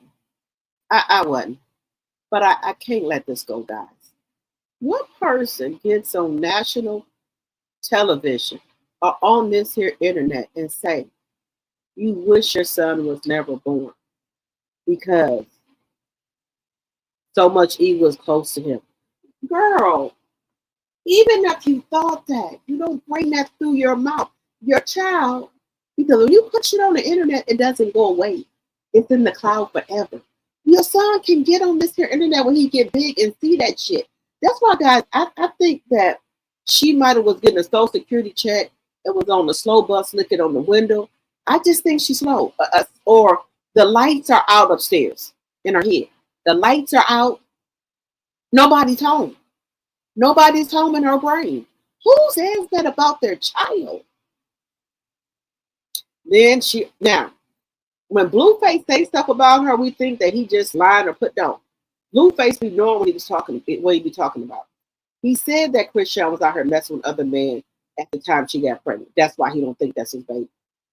And she comes out and said, well, I wasn't really that close to him because I was still messing with my deceased boyfriend, Ronnie. We were still hooking up. But you were saying that there's no possibility that Junior could be by somebody else. Then you got pregnant by the same time that this baby is supposed to be Blueface's. You were with a black turtleneck on. So you were out here doing your thing as well. Just saying, guys. So let's get into this, guys. Give me just a second. Who says that about their child, guys? Even if you thought that, who says that? The baby can see this, y'all. Who said this about their damn kids? Christian Rock says sometimes she wished her and Blueface's son was never born because there's so much evil close to him. Girl, you don't say that. When people come at you as That's like proud guys. not being the right mom or all that, because you're always going to deal with that. So I'm just curious, how do you respond to that? Because people will say that's just the internet. Like, how does that? I don't care for right. I start caring when it's like his blood speaking up. Like, all right, Okay. his grandmama, you okay? Mm-hmm. Damn, his daddy, what the? So when he get older and see this, only person he gonna see is defending him is his mama. Is that Yeah. okay? You know, Yeah. like it's like personally, I wouldn't even. Honest to God, that's why sometimes I wish I never had my kid because of the evil stuff that's. Did you guys hear what she said, guys? Would y'all just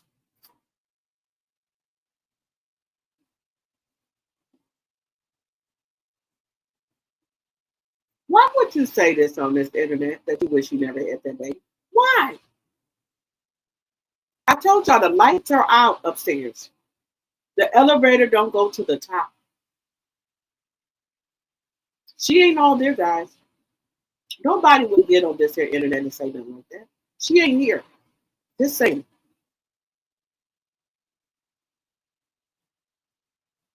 Carried over your head? No, it's like Just how the evil in the world. yeah, so much evil, but even it's close to my kid. It's in his daddy. It's in his grandma. It's in the people that. I think that's That now looking at the why clout. you My know. baby is clouted out too. Like he got hella clout, bro. Mhm. Like How do you feel when people come at you as like not being the right mom or all that? Because you're always going to deal with that. So I'm just curious, how do you respond to that? Because people will say that's just the internet. Like, how does I that? don't care for right. I start caring when it's like his blood speaking up. Like, all right, Okay. his grandmama, you okay? Mm-hmm. Damn, his daddy, what the? So when he get older and see this, only person he gonna see is defending him is his mama. Is that Yeah. okay? You know, Yeah. like it's like personally, I wouldn't even. Honest to God, that's why sometimes I wish I never had my kid because of the evil stuff that's. Carried over your head? No, it's like Just how the evil in the world. yeah, so much evil, but even it's close to my kid. It's in his daddy. It's in his grandma. It's in the people that. I think that's That now looking why at the clout. you My know. baby is clouded out too. Like he got hella clout, bro. Mhm. Like How do you feel when people come at you as like not being the right mom or all that? Because you're always going to deal with that. So I'm just curious, how do you respond to that? Because people will say that's just the internet. Like, how does I that? don't care for right. I start caring when it's like his blood. Yeah, how do y'all feel about this woman saying this? Guys, I could not imagine saying it about one of my kids. I love my kids to the depth of their soul. Who does this?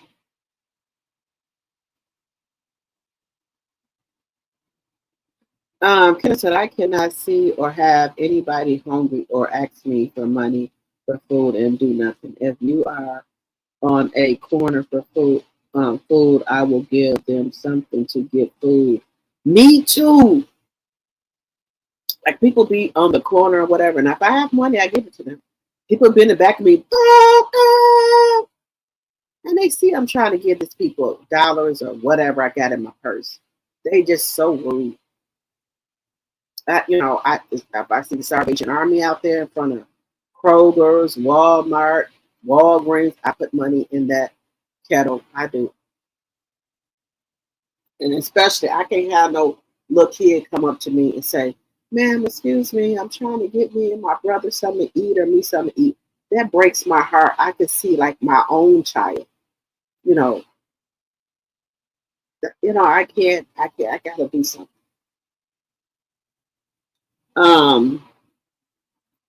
You said I'm so over Krishan. I'm scared for the damn baby too. She upset. Blueface don't want her. Yes, baby, Blueface to move on. He don't want her. She on this internet sucking all on people's toes and shit. This is another thing. Blueface cannot trust her. She is with y'all know Blueface in the Crips. Now she messing with a dude that's in the blood. So you don't know if this girl would try to set your ass up to get taken out of here. She had put this man's whole address on the internet. And I know he said that's his baby mama. I would have went to the police. You didn't dox me to put my whole fucking address up here? No, man. Mm-mm. She upset Blueface don't want her. Right. Blueface don't want her no more. I think when he got out the first 2 days or something, he probably tapped her.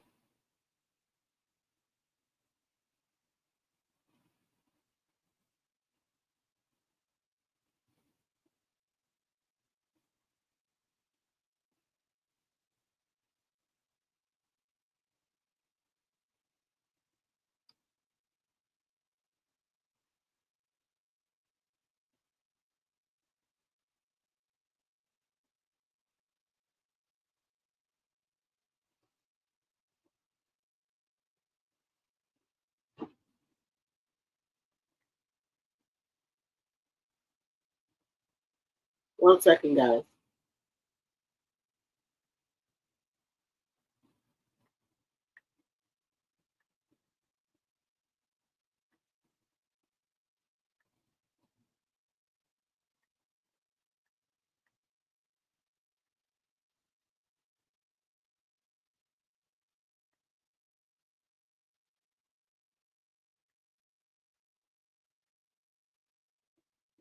All right, so guys, like I said, I think she's just mad because Blueface don't want her. I think that's what it is, and that's just my personal thoughts. Give me 1 second here. He don't want her no more, and that's where I think all this is coming from. That's why she brought all them people up there to up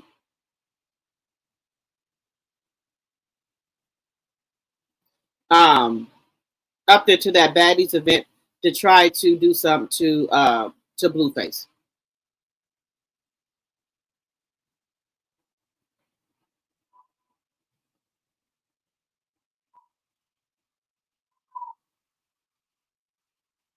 So, that's what I think. Let me see here.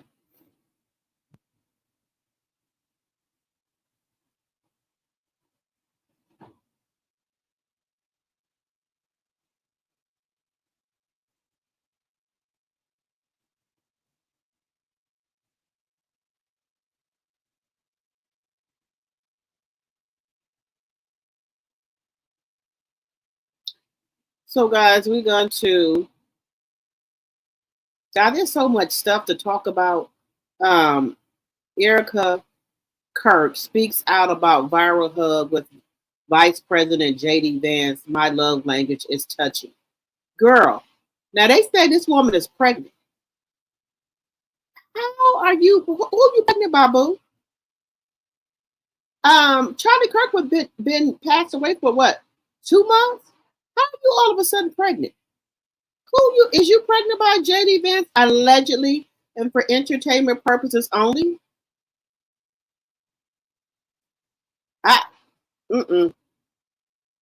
This woman right here.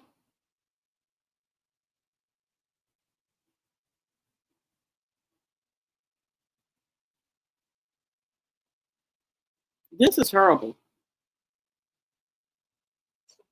So you're not grieving. Okay.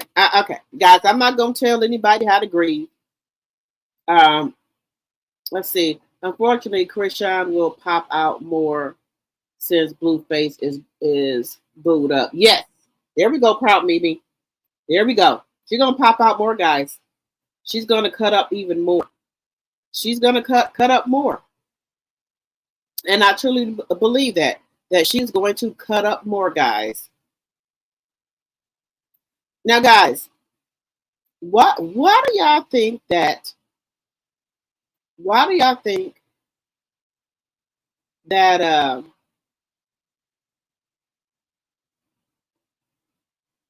Kimmy is thinking about quitting the show?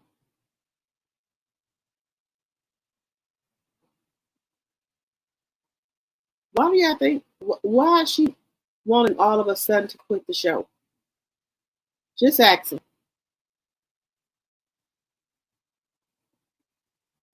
I don't understand it. I don't. I'm trying to understand, why does she want to all of a sudden quit the show, allegedly, and for entertainment purposes only? Why does she want to quit the show? But I don't think Charlie Brown gonna let her do it. But hey, we can talk about it. I don't think Charlie Brown gonna go for that. I think he wants the funds. I don't think he gonna let her quit the show. It's my personal opinion. I don't think that's gonna happen. What do y'all think?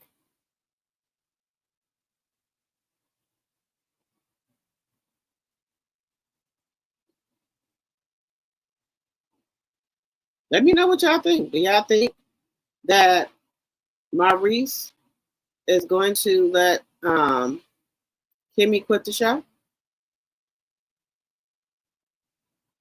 Just want to know what y'all think. I don't think so.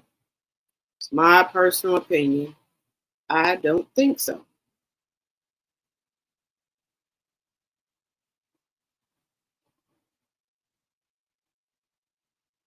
Mm-mm. It's my personal opinion. I don't think that he would let her quit this show, because allegedly she is back doing nursing. That's what they said, that she's back doing nursing. Because remember, he didn't want her doing nursing.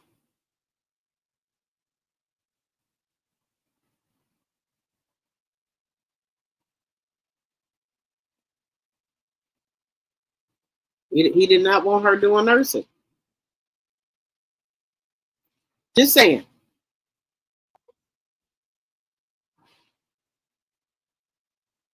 What do y'all think?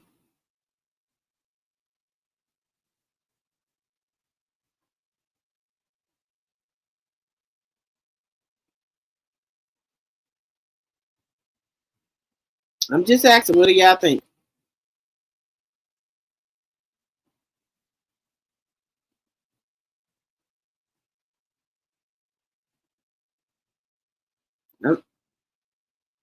All right, so we're going to get into, I'm just going to watch a clip here from Love and Marriage Huntsville. Just going to watch a clip here.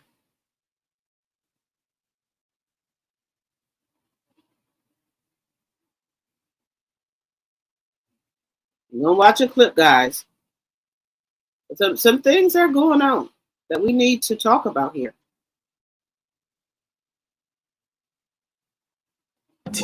Sometimes you spill it on yourself. The Huntsville drama continues. Y'all trying to make it something it's not. She's giving me bad energy. Ooh, girl, I'm coming back to Huntsville. You have the things I don't like her. Every Saturday night. It wasn't communicated to me that I was supposed to have sex 2 or 3 times a day. It looks like we're gonna what? Love and Marriage. Okay, guys. Kimmy said it wasn't communicated to her that they were supposed to have sex 2 or 3 times a day. That was communicated with you, Kimmy, when you first came on the show. Now, you said you liked it, doing it 2 and 3 times a day. You would dress up in maid uniforms, nurse uniforms. So I don't know what you pussy popping and backpedaling for. You were into it. with him. Now, don't start nothing. It always, look, Mama always told me, don't start nothing you're not going to finish. If you started out that way, giving that man sex 2 and 3 times a day, now you're talking about you don't want to do it, that's going to cause a problem because, like he said, he does not want sex. He needs it. He needs it. And then we have the scene with Miss Nell, Nell and Wanda going to get into it about Tisha. Again, why don't you let Tisha fight her own battles? That's how she's going to learn. She needs to fight her own battles. She don't need her mama to keep on coming in and, saving her. Now, I don't think Nell give a rat shit at all. Nell will fight anybody. You come to her with the bullshit, allegedly and for entertainment purposes only, in my personal opinion. You come with her with the bullshit, she coming back at you. There's no way around it. Don't come with her with the bullshit because she gonna come back at you. Nell ain't going. I don't know if they think they can push Nell around. Nell ain't no punk, y'all. Nell is not no punk. She ain't gonna let you come at her like that. So if the Scots thought that Nell was gonna sit there and fold up, Nell is not gonna fold up. She argued with Wanda.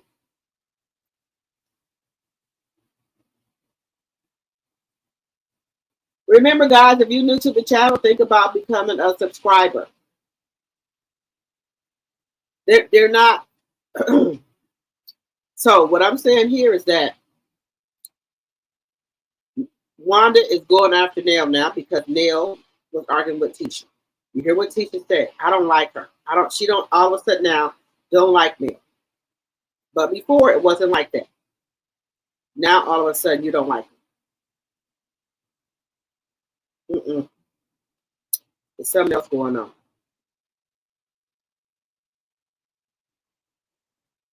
Something else is going on between Letitia and Miss Nell. Something else is going on. I don't think Nell has to tell you every time she goes somewhere or does something. I don't think she has to tell you.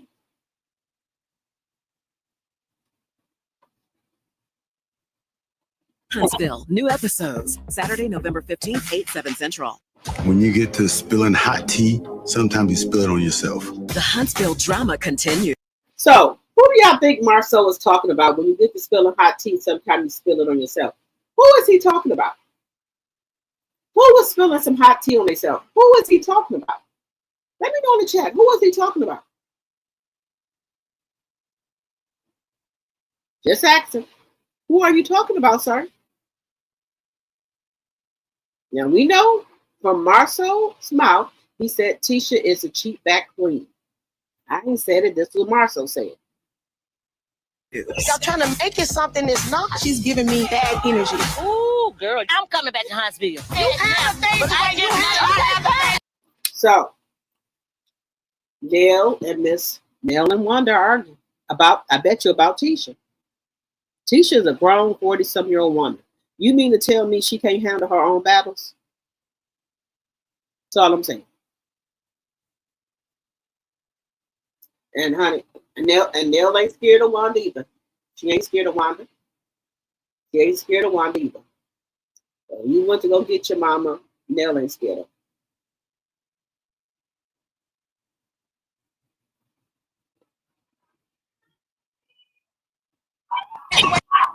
I don't like her. Every Saturday night. It wasn't communicated to me that I was supposed to have sex 2 and 3 times a day. It looks like we're gonna what? Have problems. Love and Marriage Huntsville, new episode. So, guys, what do y'all think he mean by they're gonna have what? What are they gonna have? Okay, Miss Didi, you said Krishan do too much. Okay, do you say quiet? Did she say quiet the show?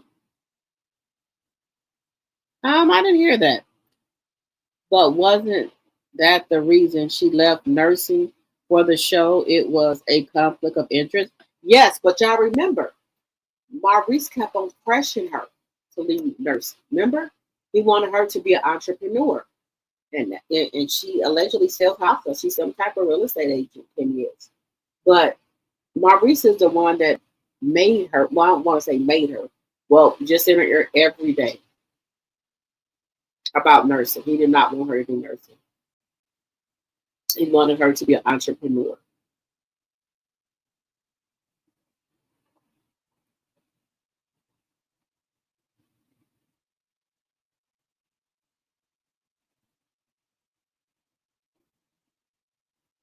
Allegedly side here and dress up as a potato. Oh, oh, okay.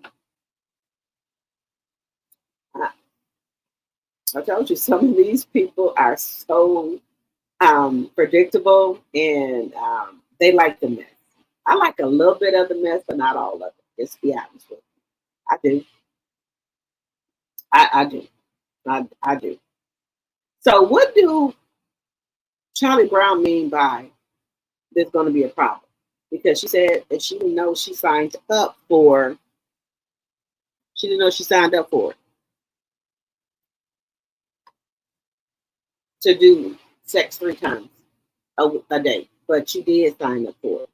Didn't she say when she first came out, her and Maurice was doing it 2 and 3 and 4 times a day? Now that she don't want to do it, it's a problem for him because people say she was doing it before. Now we know Kimmy is in remission, so I don't know if that maybe has something to do with it.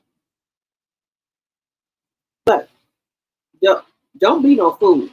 If this man is a sex addict like you say he is, you think he ain't getting it from somewhere else? But okay, you don't care, you don't want to know. Okay, that's fair. So if somebody see him giving it up, just keep it moving. Remember, they don't want to know.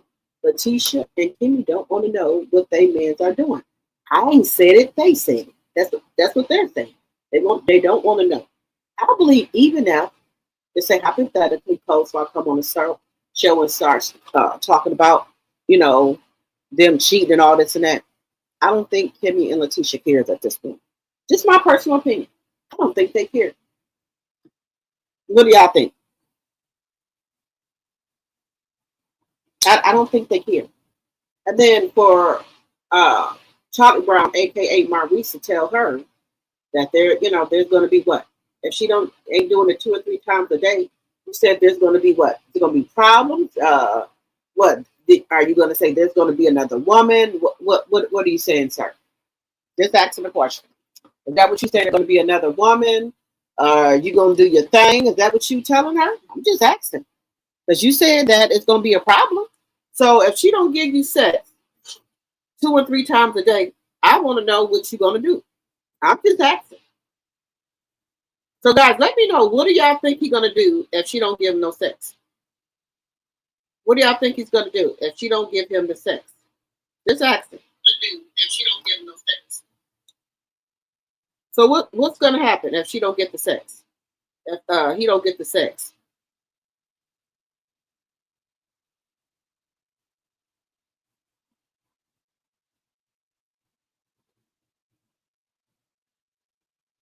Oh, wait a minute. Rabbit's running. Let me see. Moss in chat. Good morning. I've been in the bushes lately, listening, fell asleep, and woke back up to y'all. Just got the news. My brother passed. He's been in transition about 2 weeks.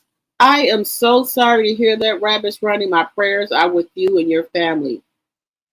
And giving you a big hug. I am so sorry to hear that. I am so sorry to hear that. Prayers up to you and your family. My condolences to you. I'm so sorry to hear that.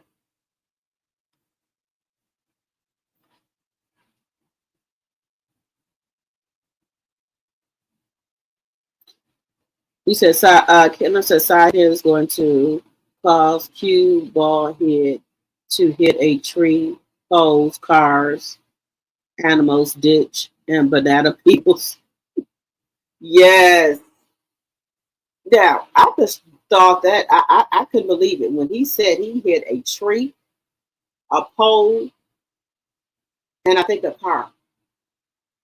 And did he say animal? I was just too done. When he said he had hit all those things, guys, I was just done. Okay. All right. You hit all right.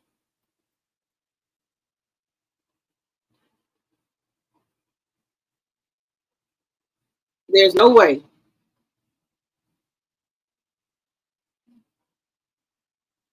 Oh, you're welcome, Rabbits Running.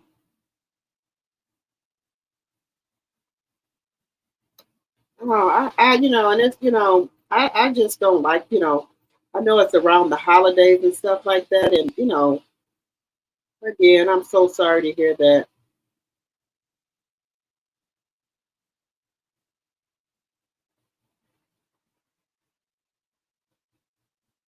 I am so sorry to hear that.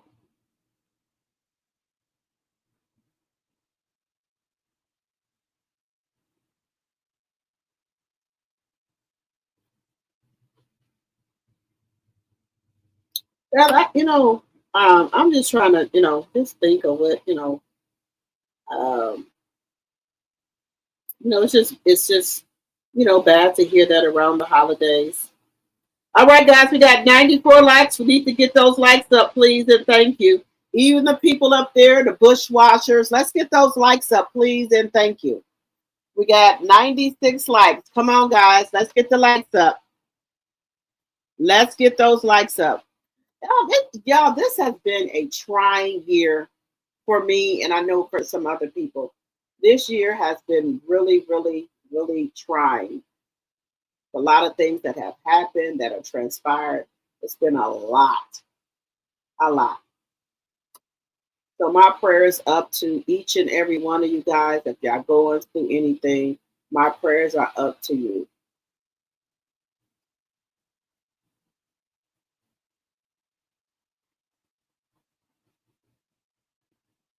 Let's get those likes up, please, and thank you.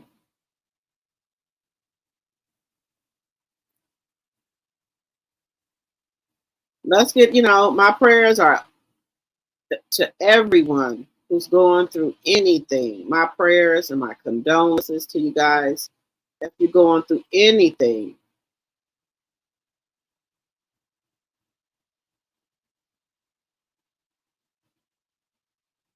What is this? Give me just a second.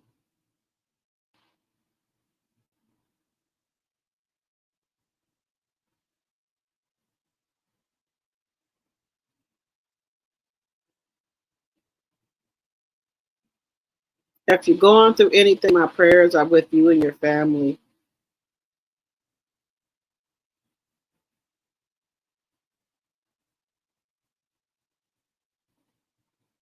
Because I know this is difficult, and especially around the holidays.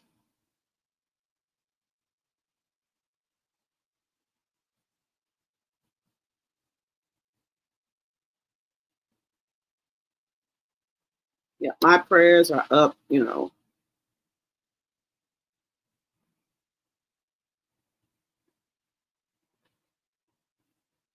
My prayers to you guys. I know, this is a holiday thing, and they want us black people to cancel the holiday because we're the big spenders. The black dollar. That's what they say. The black dollar is a big spender. And they want us to cancel the holiday because we are the ones that spend the most money. We're the ones that spend the money during the holidays, the black people. And that is true.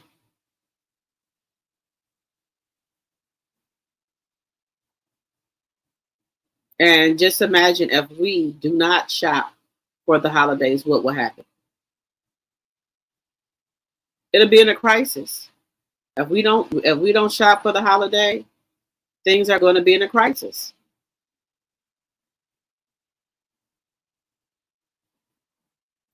Let us not shop for the holiday. Things are going to be in a crisis. If we don't spend the money, things are going to be in a crisis.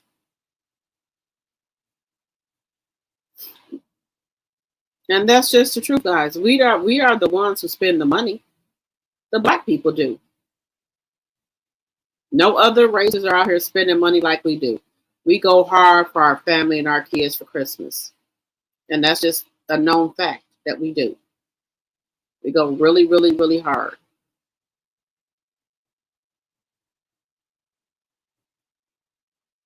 And there's nothing wrong with that. We've been doing that forever. But other races don't do that. They don't spend money like we do on Christmas and holidays. They don't spend money like that, guys. They don't. And that's a known fact. We don't. We spend a lot for our kids for Christmas. Some kids lucky if they get one toy for Christmas, but we Black people, we go beyond for our kids for Christmas, their birthdays, and we spend a lot of money. So that's not, nothing bad. It's just the truth. We do. We spend a lot of money for Christmas and the holidays. We spend a lot of money. And we've been doing that from the beginning of time, spending a lot of money on Christmas, Thanksgiving. We just spend a lot of money. Because we want our kids to have everything. And other races don't do that. They probably get their kid maybe 1 or 2 toys, if that. But we, us Black people, we go beyond for our kids for the holidays. And that's the truth. We do. We go beyond for our kids for the holidays. Now, just say we didn't do that. What would happen? What would happen if we didn't do it?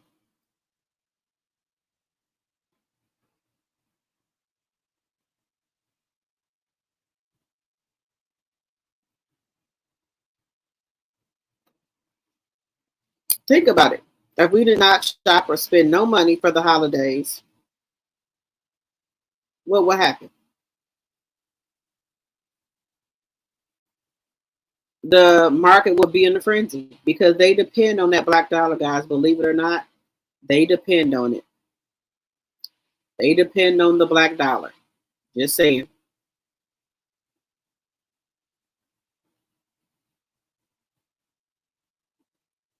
Just saying, we do.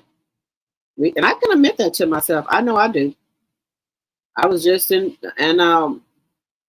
Walmart. They had some Christmas diapers. I called my son. I was like, "Can he fit these? Can we get these?" He's like, "Oh yeah, he can fit those." And I got them. Surely did. And I got him some couple of shirts and pants and things. Yep, I surely did.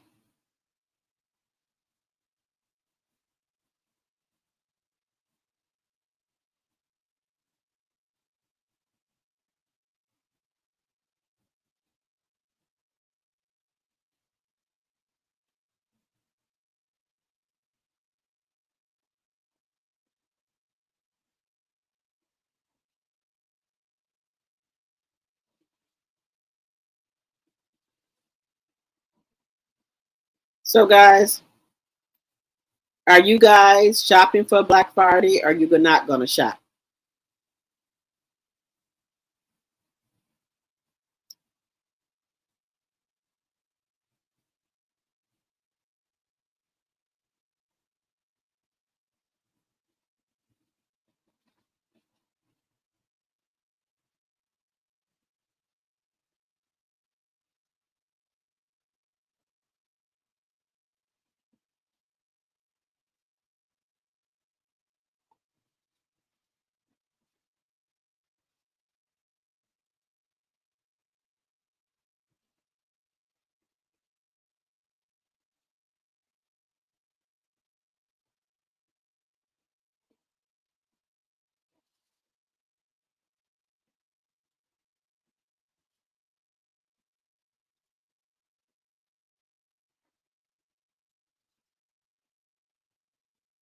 Okay, guys, I see here.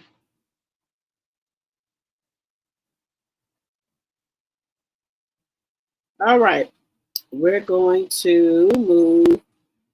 No, we're going to stay on this. Now, guys, let's talk about this just a little bit deeper into this. Why does the bald-headed bitch in the corner keep talking about coleslaw? Now he can put her on this shirt. Is it some type of promo for her coming on the show, or wanting her to come on the show, or her getting on the show? Why does he keep talking about her, saying that's his woman, that's his fiance? Now he got her with a picture on her shirt. Now, I would have thought she would have came to game day if she was going to come on the show. Not to say that she still can't come on the show, because some people say she might come on this part of the show or next season. So do you think this is his plan to try to fulfill his promise to her, to get her on the show? What do y'all think? Is this his way of trying to get her on the show? Walking around with pictures on his shirt of her, talking about her all the time. Do you think he's trying to get people to accept her? Just in my opinion, do you think he's trying to get people to accept her? Maybe to get a vote on it to see who will be okay with her coming.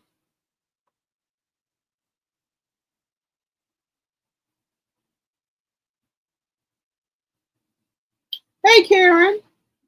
You know, let me see here. Let me see what y'all are saying in the comments. Let's get those likes up, please, and thank you. We got 98 likes. We need to get the likes up, guys. Let's get those likes up. Let's get the likes up.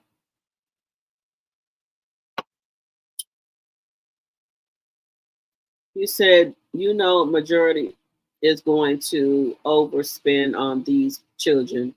If the government was still shut down, it wouldn't matter. Right. We're going to still spend. We're going to still spend the money.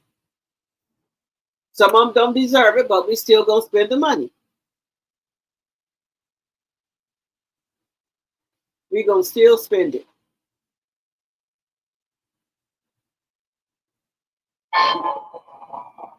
We're going to still spend the money. We don't care. They talking about, well, black people are broke. Black people, they gonna find the money somewhere. They're going to find the money somewhere. I bet you that. Black people are going to do what they got to do.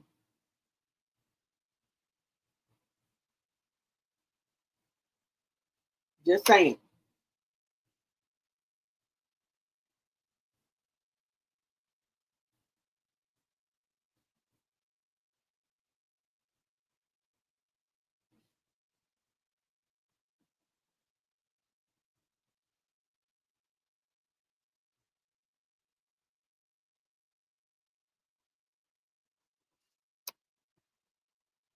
Let's see here.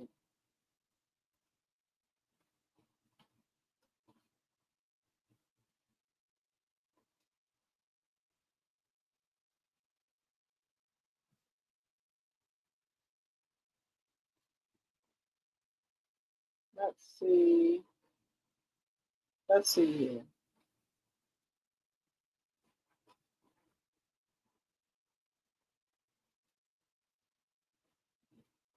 Let's see.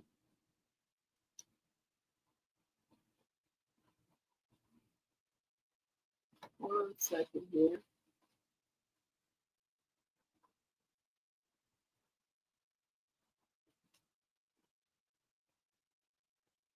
We're going to have a love.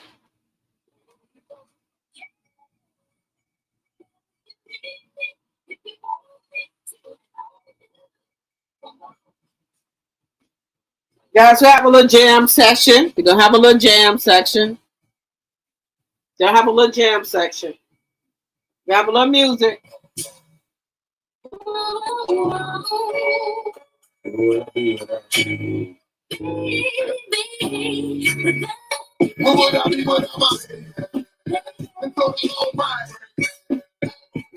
going to get Ja Rule a little play. Because y'all know Ja Rule got into a scuffle.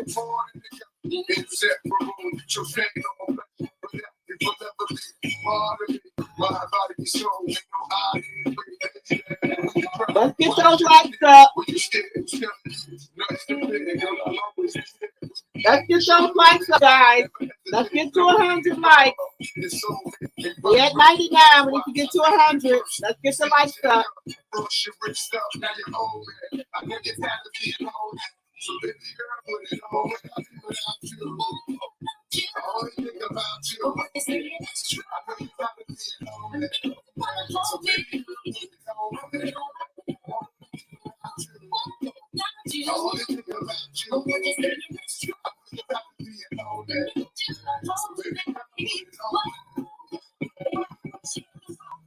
That you taught me, baby, and that's how full of hell when you drop like 80. On it down, baby, think your damn ain't like gravy, and that was sitting from my money up this life the way. What I do without the nights that you kept me warm. In this cold world, have a girl caught in the storm. And I expect when you wet, when you caught in the wrong. And we back when you flip, cause I love you strong. When you hit the block, Let's get the likes to 100. We're at 99. We're almost there. we've been down since junior high, so when life get hot, shit hot, it's the world against you and I. We all get tired together and never talk from the road that it will last forever. You know me, you will never leave me lonely. Oh, baby, boy, baby, oh, baby. About you, always think about you. Oh, just saying that's true. All right, we have to get a little jam session, y'all, to wake us up. All right, guys, we have to have a little jam session to wake us up. Hello, Anthony. We have to have a little jam session to wake us up. All right, we have to have a little jam session to wake us up, guys. We have to do that from time to time. All right, guys. Now, let's get into why do you think Martell and Will got into it? Now, we know that Kim was talking a little greasy about Destiny, but Lance didn't say nothing. Why did Martell have to say something? What was his reason for, standing up for Destiny? I understand they friends, but, well, friends, maybe with friends with benefits, allegedly. Now, Lance is sitting back in the cup being cool. Why did the bald-headed bitch in the corner feel that he needed to say something? Is he trying to protect her? Or is he trying to play the big brother role? What is the reason that he's trying to protect Destiny? Because before he was laughing about it. Now it's not so funny. What's the reason? What is the reason?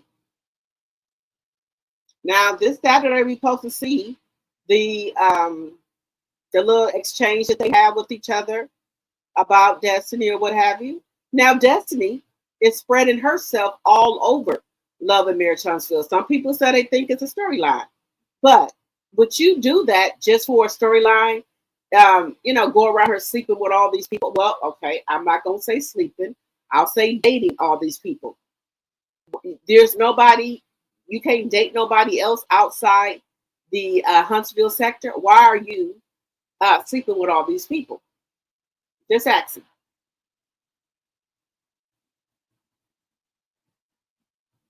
Yeah, we gotta have somebody. All right, we got to be at 100 likes. Okay, let's keep the likes going up. Even the bushwatchers. Why do we think that the bald-headed bitch in the corner is trying to protect Destiny? Y'all don't think Destiny is doing it to herself by dating all these people? Y'all don't think Destiny is doing this to herself by keep dating all these people? Anybody that come on to the show, she wants to date them. Why is that? Why do you keep wanting to date everybody that comes on the show?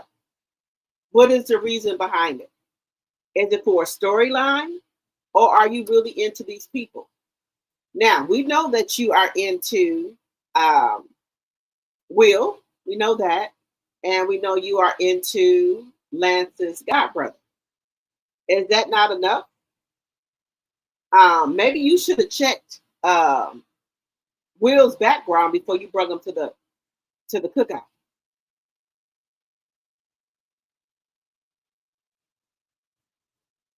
Just saying, maybe you should have checked the Till Sleep was just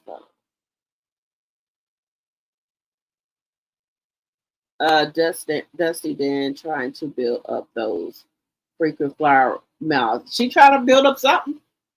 Because I know that WAP got a lot of miles on it. I know that WAP got a lot of miles on it.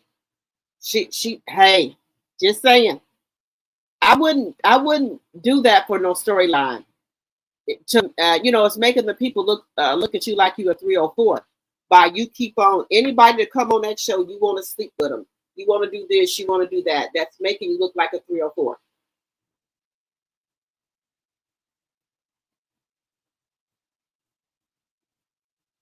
Yes, keep your head up in prayer, Rabbits Running. Keep your head up in prayers. Yeah, guys, some people say this is just a storyline, but I would not put my reputation on the line for no storyline. I wouldn't. There's no way. Anybody that come on that show that's a male, Destiny, he all up in their face laughing.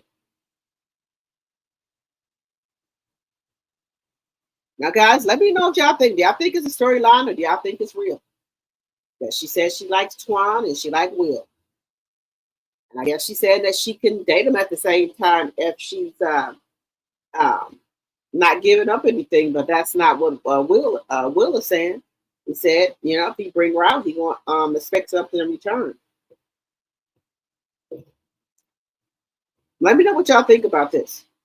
Let me know.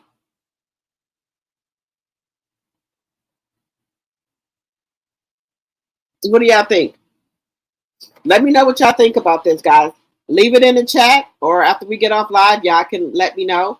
Moving on. We got Kandi and Todd, guys. Kandi and Todd is on our radar, guys. Kandi and Todd is on the radar. Well, Kandi and Todd is on everybody's radar. How about that? Kandi and Todd is on everybody's radar. Everybody is talking about them. Everybody.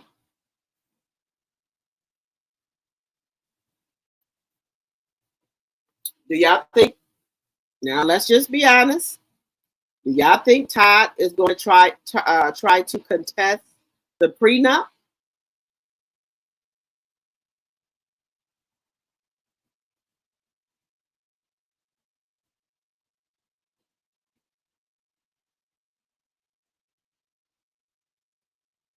What do y'all think?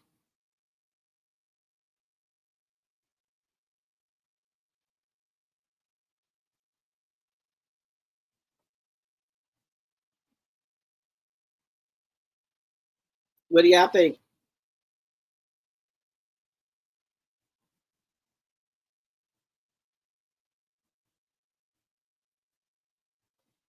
Now, he might try to test the, in my personal opinion, when money involves, a lot of stuff go on. He might try to he might try to contest the prenup, but Kandi was smart. She taped him and she asked him questions. Do you feel like you were stressed or anything by you, signing this prenup? He said no. So Kandi got him signing the paperwork and got him on tape saying it. So I don't know how a judge is going to go for that. What do y'all think?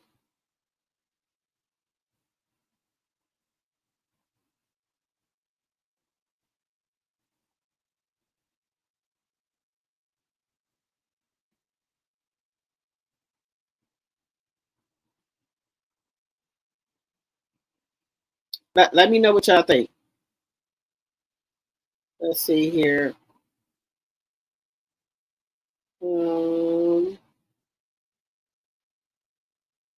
Now, I like to Kandi and Kandi and Todd together, but as things start to develop, not so sure.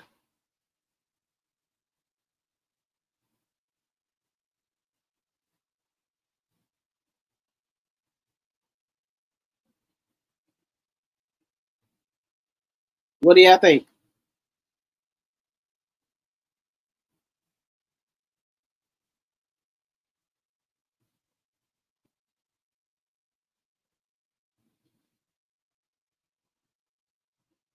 Yeah, I got to know that information. Let's see here.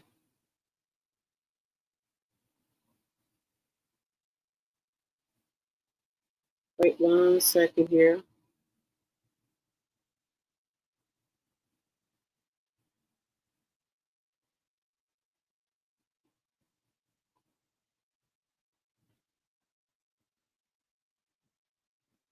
1 second here. And then these women are so crazy for Neo. They just so desperate and dumb for this man. It's not even funny how dumb he is. He can date all type of other women, but they can't. How does that work?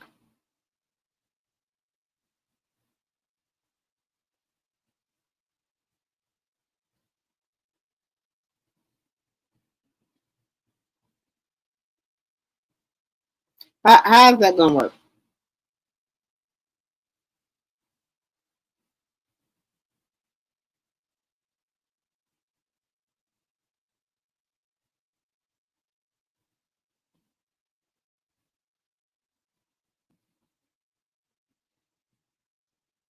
One second here. Okay, guys. Do we think that he's gonna go after alimony and child support?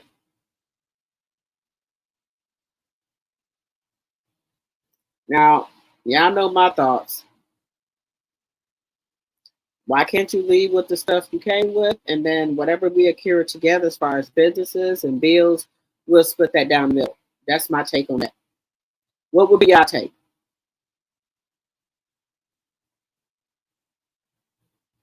What would be your take?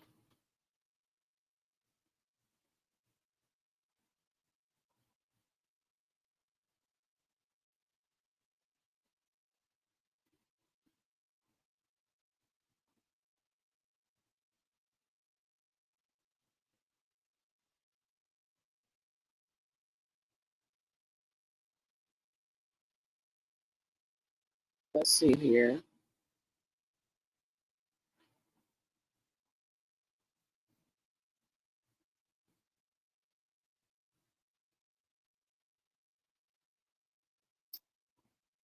Let me just get this.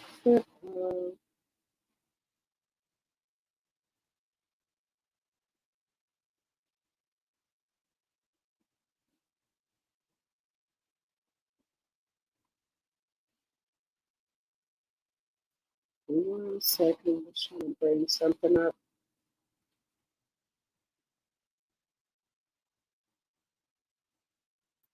One second.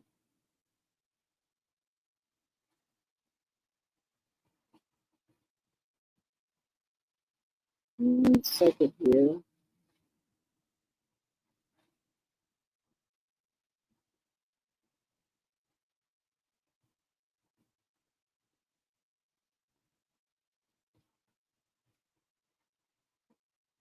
Let's see here.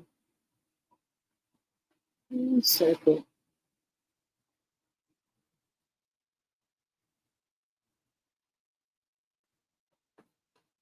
One second here.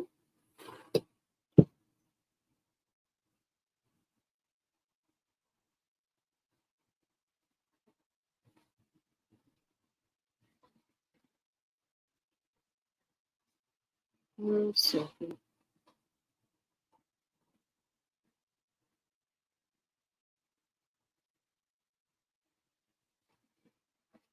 One second here. I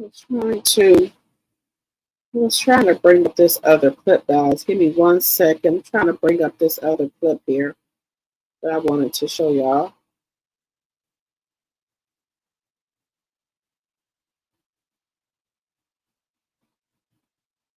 Let's see here. 1 second.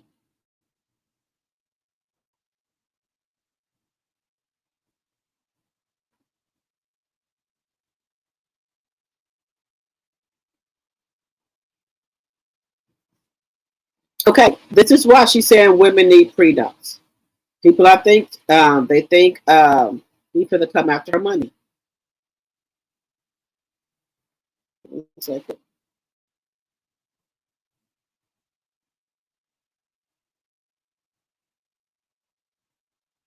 Divorces. Kandi is a divorce attorney's dream, while Cardi B is a divorce attorney's nightmare. For two very simple, different reasons.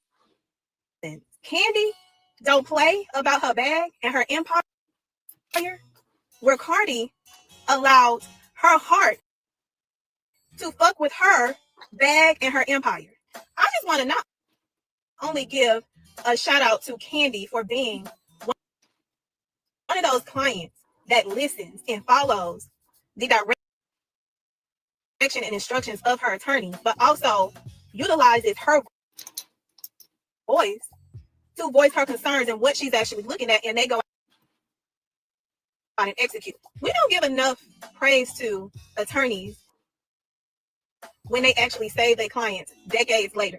But we know this prenup was entered into, it was on their wedding special. And her attorneys knew what she was looking for and how they were going to get her there. We all saw that Ty had a pushback for no reason. I don't know if it was for the cameras, but Kandi stood on motherfucking business. She said, we ain't walking down this aisle without that prenup signed. And that's literally the only way she walked down that aisle. And I like that Kandi stood on business. We ain't walking down no aisle until this prenup is signed and recorded.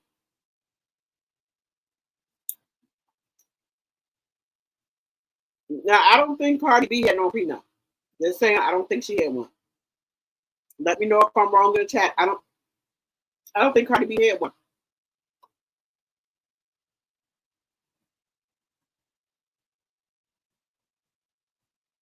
Now, what could have been a disaster and all of her empires could have been up for debate, now it's very simple. That's the total opposite for Cardi B.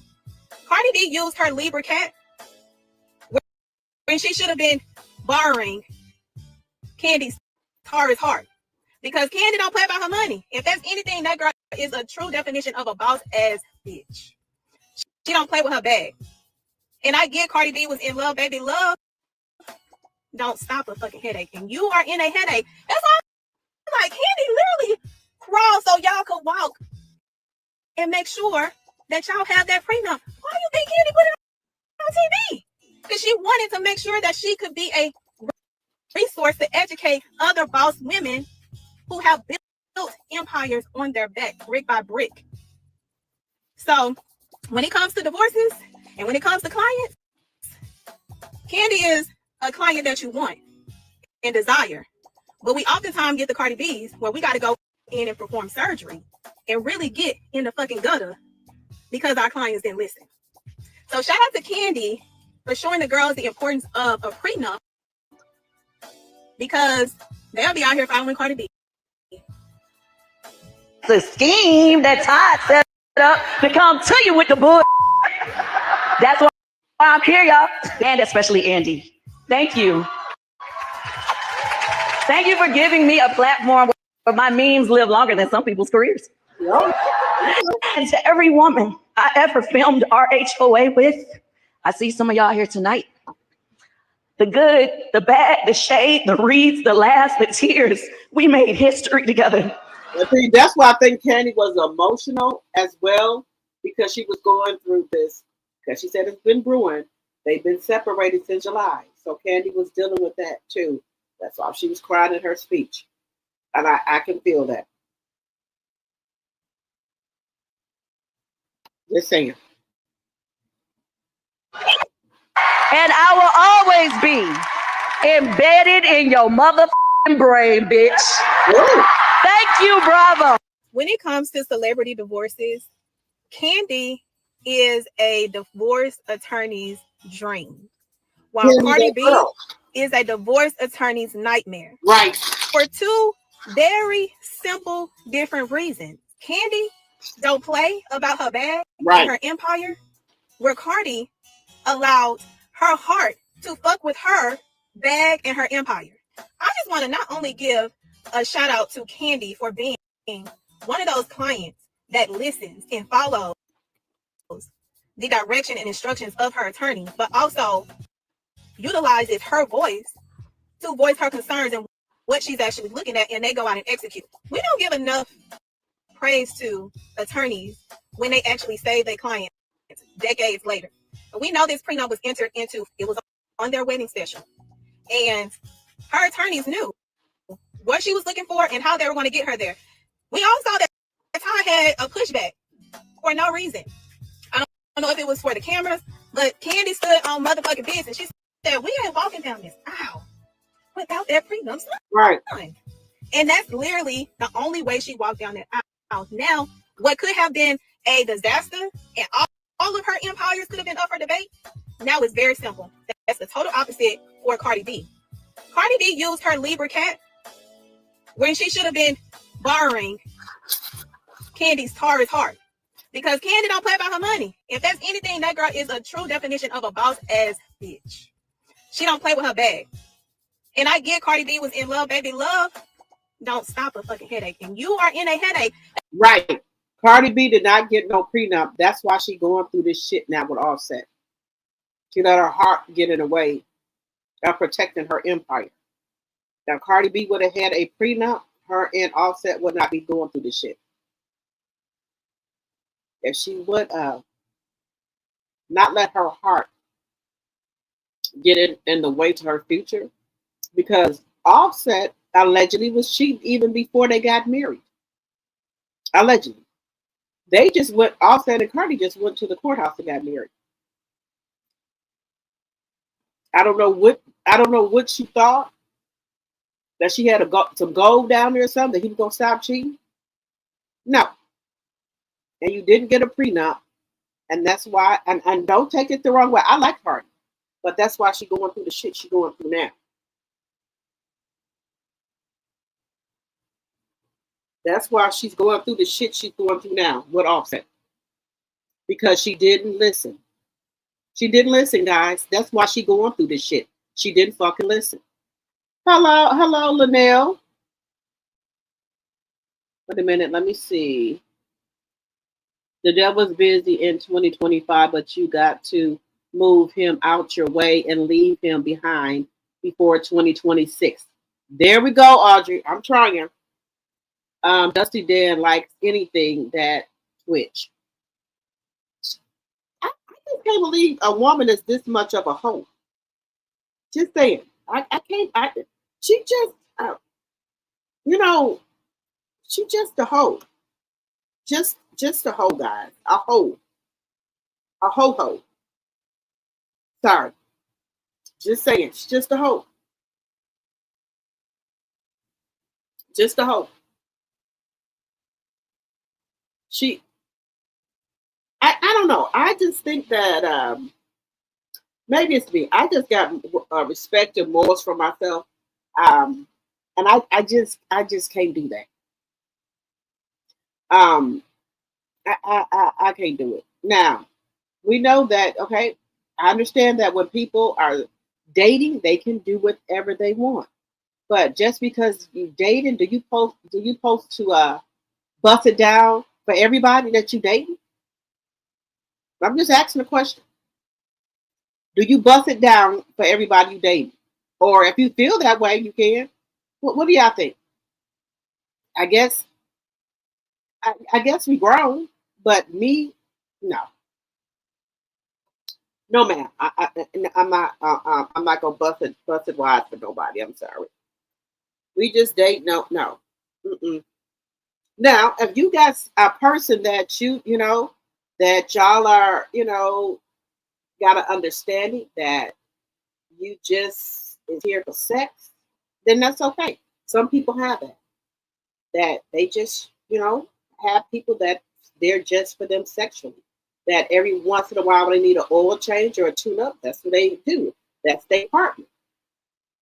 They don't expect anything else. Now, I know some women have that. That's okay. That keeps you from sleeping with everybody. What do y'all think?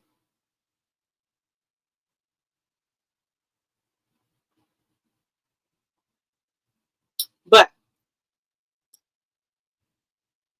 I think Kandi, I think Kandi was a boss bitch in this right here. She said, not only are you going to sign the prenup, I'm going to record it because I know how people try to do, go back years later if they get a divorce and try to say that you signed this and because you was in distress and things like that. She said, no, sir, no, ma'am, no ham.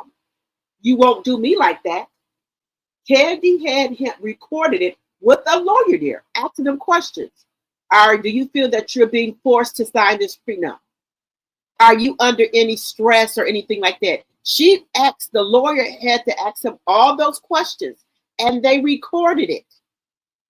Because just like Jenny Mai came back with Jeezy and said, because Jenny Mai and Jeezy, she signed it on the day of their court, and then she tried to say that she was forced to do it. She was in distress.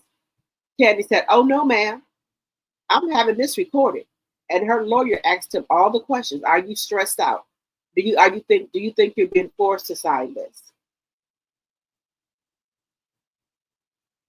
You got to protect yourself, guys. I don't care. Because again, the same person you married is not the same person you're going to be divorcing. And I believe, it's just my belief, I believe Tyler's going to go after Kandi. I believe he's going to still try to contest that prenup. I believe he's going to ask Kandi for alimony and child support. I believe he's going to try to go for full custody of those kids so he can get alimony, right? I think he will. And he's going to want something from out of this divorce. Was Mama Joyce right? I think she was. I do. And Kandi, and then, we got some people saying, well, it's Mama Joyce's fault that they divorced. No, ma'am. We can't tell our mothers what to do. There's no way we can tell our mothers what to do. Give me 1 second, guys.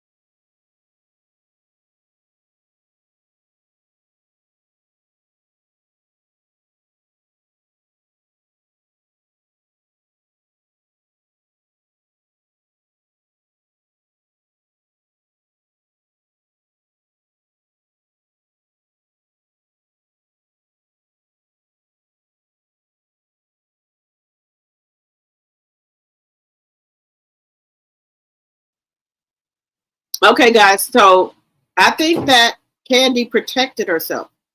Unbeknownst to Cardi B, wrong move. She didn't protect nothing. She does not have a prenup. That's why her and Offset are not divorced. Because they don't have no prenup. I can't believe she married Offset without no fucking prenup. I can't believe it.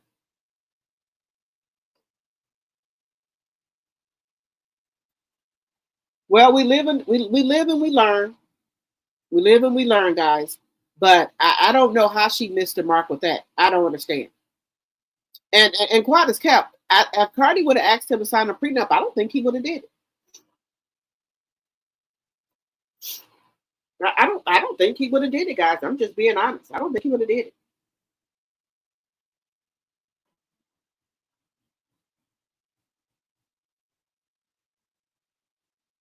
I don't think Offset would have did one.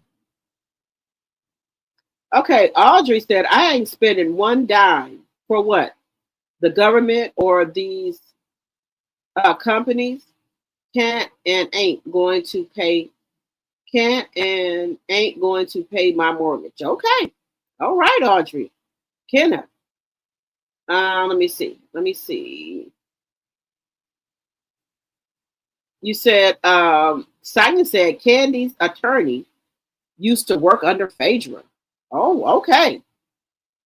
Oh, good night, Kenneth. Thank you for coming over to support the channel. Kenneth said anything Kandi had prior to the marriage and all gains on anything she had prior to the marriage is off limits. It is another story for things acquired post-marriage between them, in my opinion. Well, Todd has just went and got in. He's going to be producing a new show. So by him producing a new show, does Kandi get any of that money?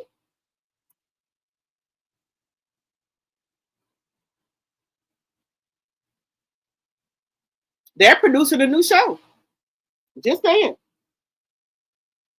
And honey, Ty looked like he having a ball.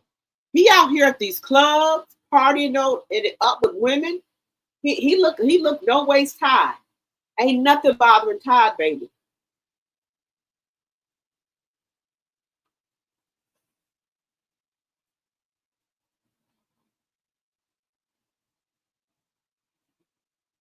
Ain't nothing bothering Todd. Todd don't look unhappy. He don't look sad. It looks like it's like a relief for him. That's all I'm saying. It looked like a relief for him. I'm just saying, guys. It looks like he is relieved. Now, I'm not trying to be, shady or nothing like that, but I'm just saying he looked relieved. Now, this is the woman that they said this is Kandi and Todd's girlfriend. This is what they saying, guys. Look. Allegedly, this is Kandi and Todd's living girlfriend that has now turned into Kandi's girlfriend. They said this is Kandi's girlfriend. I don't know. Are you lying? I'm here. For those who don't know, where's Kandi? I'm right here. Kandi's here. I'm here too. Fatuna's here too. Oh. Kids is here. Everybody here. Where y'all? Where are y'all? It's Saturday.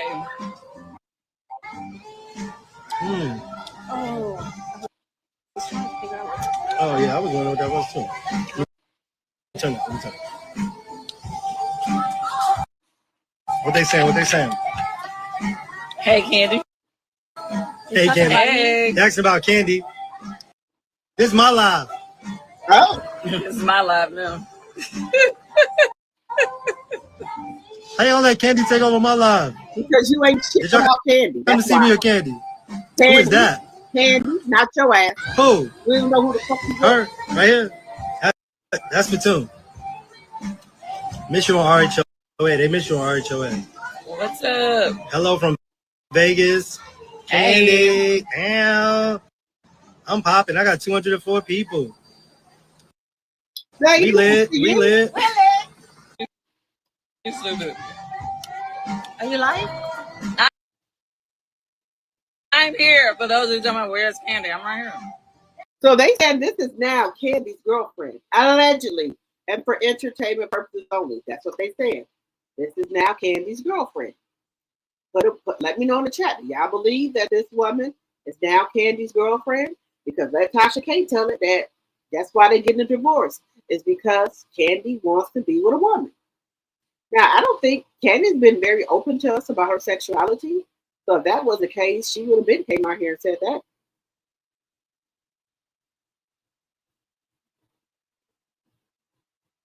What do y'all think? I'm just going to say allegedly. Now, Mia Thornton, guys. Mia Thornton is saying that she did not steal. Well, we're going to move on from Kandi and Todd. Things are progressing with them. And we'll see if he tries to pull anything. She says 50-50 custody. They make shared decisions about the kids. But the kids are going to stay with her. And she says she will let the judge decide who pays child support. Yeah, I think that's a good idea for her to let the judge decide who pays child support.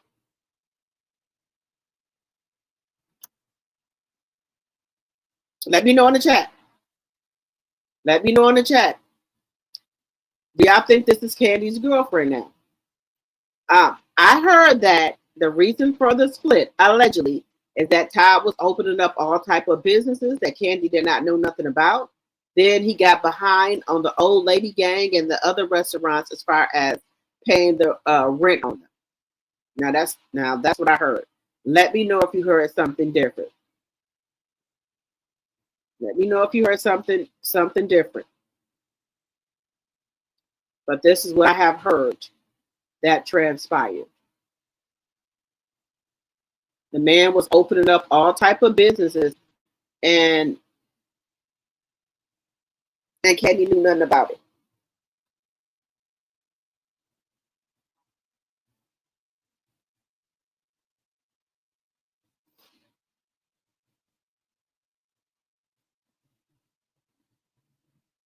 Now, they saying that Kandi, me bringing that back up here. Make sure you guys are hitting the thumbs up button, please, and thank you.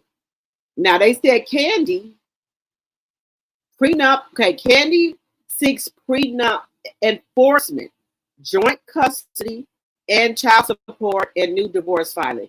From my understanding, when Michelle A.T. Elliott was reading the court paperwork, she said that she'll let the judge decide who pays child support. That's what she said. But she wants that fucking prenup enforced. She said joint custody. She said she'll do the joint custody.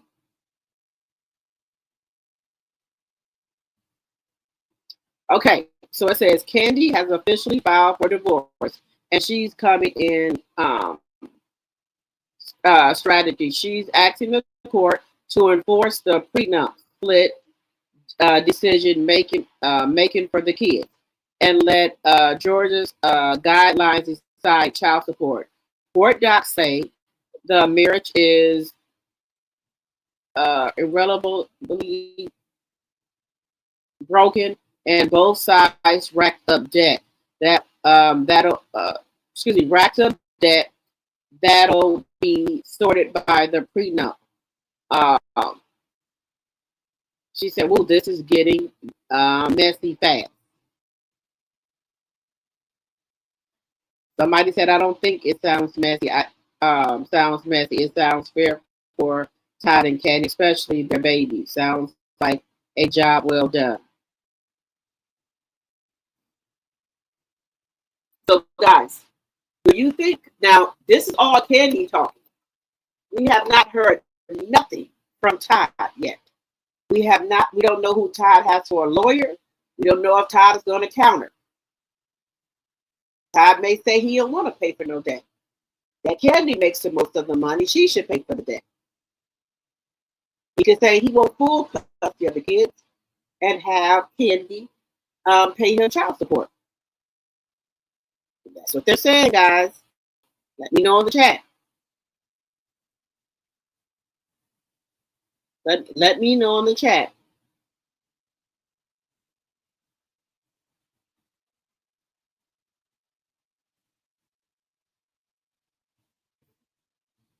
Let me know in the chat if you think this wrong. Guys, moving on to a little bit more. We got Vince exposed for being the rainbow sugar daddy. Y'all know who Vince is. That is Tamar's baby daddy ex-husband. The DL Whisperer was on Tasha K. And he is saying that Vince was his sugar daddy. Let me know if y'all believe that. Vince was the sugar daddy. That's what this man is saying. Vince was the sugar daddy, guys. Vince exposed for being a rainbow. Unless you're Tamar Braxton and you know you need to know that your husband is DL or How did Tamar get in this? What do you know about Tamar? Well, Vince was my first sugar daddy.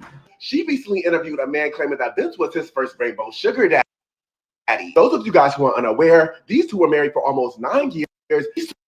Now, how many of y'all think that Vince is DL? Let me know in the chat. Okay, let me just say something. I would have never expected it. But this man has no reason to come on here and lie about Vince being a sugar daddy. Now, if he was down low, that's his business. But I think that if you swing that way, you should tell women that so they can make a decision if they want to mess with you. That's all I'm saying. But again, it's not my business. Two got married in November of 2008 before filing for divorce in October of 2017. Tasha K just did an interview with this guy called the DL Whisperer, who went on to allege that Vince was his first rainbow sugar daddy. The whole situation came about because the guy brought up Tamar's name, saying how he does not typically correspond with people who are dealing with his sugar daddies unless you are a wife who needs to know that your man is rainbow. I believe the guy said he started dealing with Vince towards the tail end of him and Tamar's marriage around 2016. Not even gonna lie, I'm shook because I did not get those vibes from Vince, as we all know him and Tamar share one child together named Logan, and it's rumored he actually has a side baby somewhere out there in the world, but that's just word on the street and not been confirmed. So let me say allegedly. I don't know to what extent Tamar knew about Vince being a rainbow sugar daddy. The way the guy was talking, it seems like he might have told her. I don't know. Do y'all think that Vince was a rainbow sugar daddy? Did y'all think that Tamar found out about it and that was also a reason for the divorce? Let me know in the chat, guys. Well, I just know that this entire situation is out. I'm curious to know what you guys think regarding this, and I want to know if y'all believe this guy named the DL Whisperer accused Vince of being his first rainbow sugar daddy. Let me know your thoughts down in the comments. Tasha K is diabolical. Peace. Tasha K is diabolical. Unless you're Tamar Braxton and you know you need to know that your husband is DL or How did Tamar get in this? What do you know about Tamar? Well, Vince was my first sugar daddy. She recently in Okay, that is the DL Whisperer, guys. That is the DL Whisperer. Now, what do y'all think? Do y'all think that this man is telling the truth?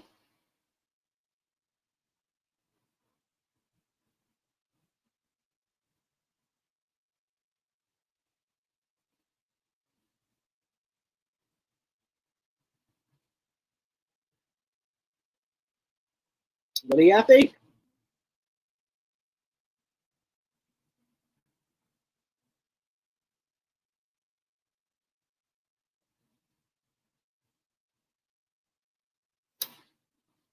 Moving on to Wendy and Eddie.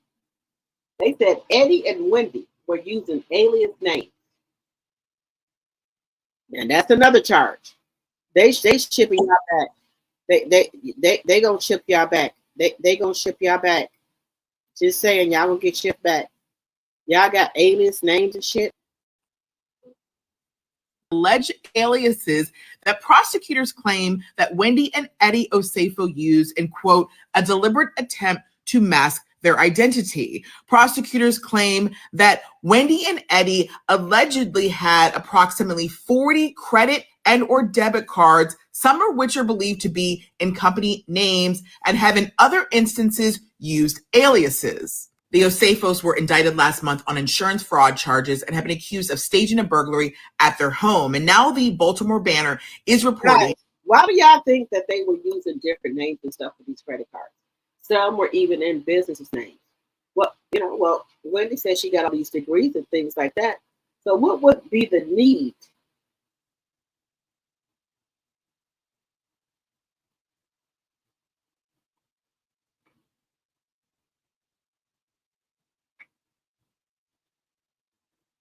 Y'all let me know.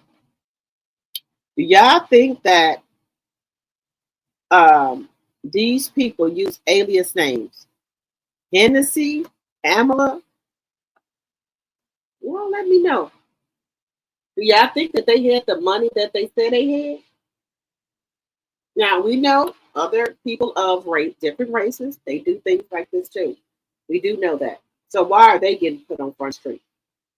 And it's like more and more information every week or every day is coming out about them. That prosecutors want to subpoena new banking records to show the amount of debt that was owed by the couple and to show a pattern of excessive spending that would support motive in the case. But defense attorneys for the Osefos say that this is just a fishing expedition and they want that subpoena denied.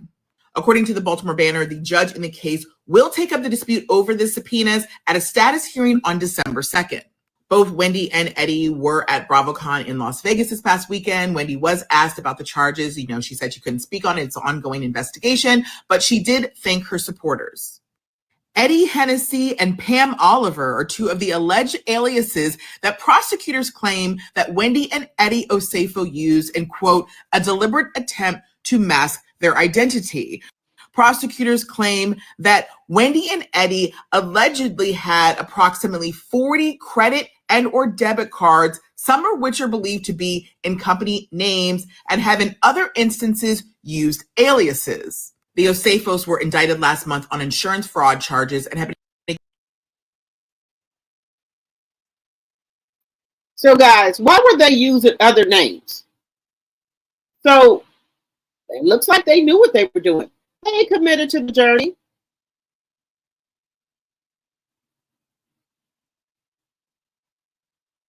He said AL and his foolishness, hell and karma is calling his name. Hey, Butter Rum. Hey, Chanel, Monet, my mod. Hello, hello, hello. He said, I was sleeping. That's why I'm just popping in. No problem. You said DL whispered, never heard of him until TK. That's what they said. That DL whispered. He said that Vince was his first sugar daddy. Okay. Now, Vince never gave me those type of vibes, but hey, what do I know? He never gave me those vibes. Let me know. Did Vince give y'all those vibes that he was a DL man? Y'all let me know. As y'all come in, please hit the thumbs up button, please, and thank you. Did he give y'all those vibes that he was a DL man? Let me know.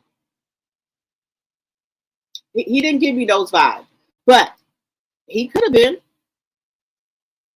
He could have been.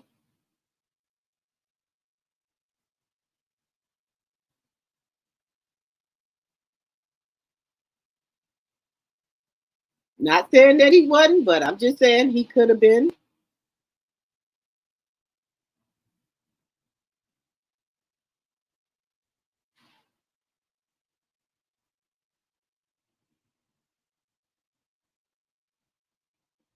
Now, guys, I did tell y'all I'm following this story with Chicago. I did tell y'all that. Now, guys, I am following the story.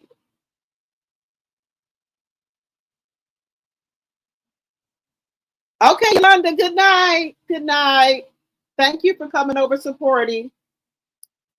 Because they are crooks, and it is no telling how much they have stole with the other 40 credit cards.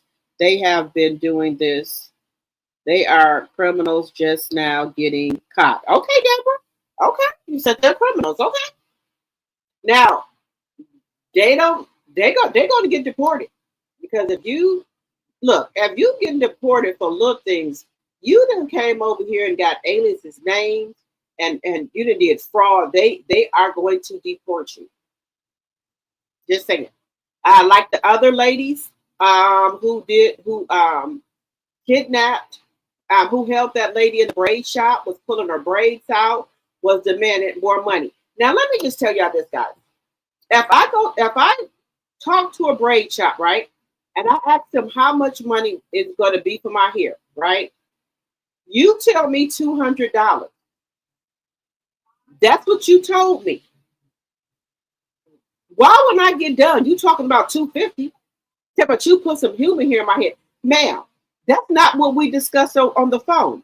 Here is the text messages. You told me $200. Now, if you wanted to put some different hair in my head, you should have discussed that with me before you put it in my head to see if I had the extra 50, or if you were going to charge another price. See, that's what some of these braid shops do if you don't call them out. It's gonna, you get done and you're done. Oh, it's 300. No, ma'am. You told me 200. Then this lady here gonna try to say,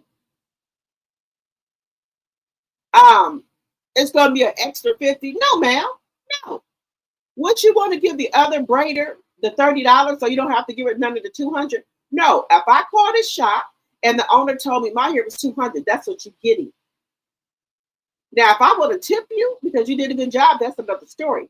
But I'm giving you what you told me my hair cost. Just say it. I'm giving you what you say my hair costs. I'm not giving you a penny over that. Locked her in the shop, pulled her hair, and everything.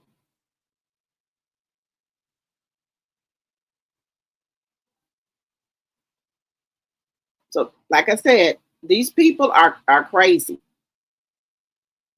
Like I said, guys, I don't go to the African braid shops anymore. And if I get my hair braided, my daughter get her hair braided, I go to this other girl. I go to a African, I go to a black girl. Because for one thing, not all, but some, they pull your edges too tight, they braid too tight and everything. So I just rather keep my money in the community. That's all.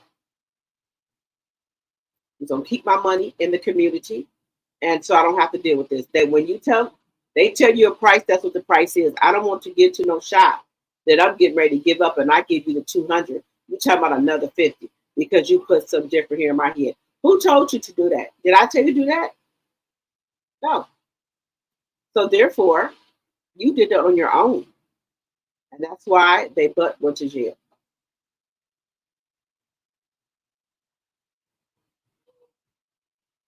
Let's see here. And you know, and that's a shame that you go and then imagine somebody pulling your hair when you got fresh braids. Your head already hurting already. And these people was pulling her hair, trying to cut the braids out. Somebody went and locked the door. One person said my door, locked the door. Ma'am, do you know that's kidnapping?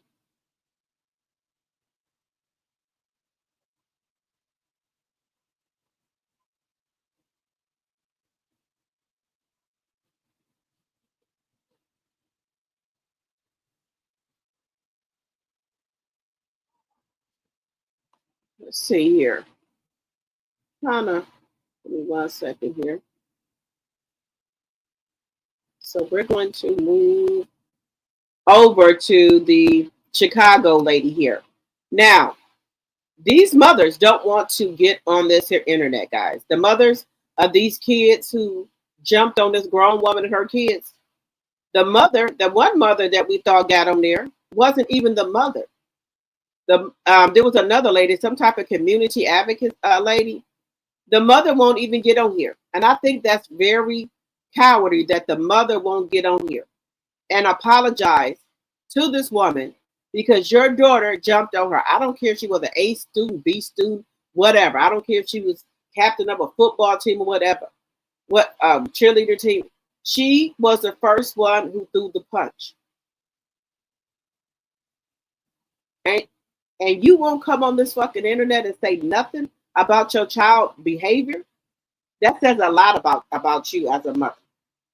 You don't want to take accountability, and that's why your daughter was sitting on this TV here smirking and everything. Okay, we'll see if she's gonna be smirking when she's in a fucking detention center. Just saying. Just saying. Now look at this lady here. Let's get into it.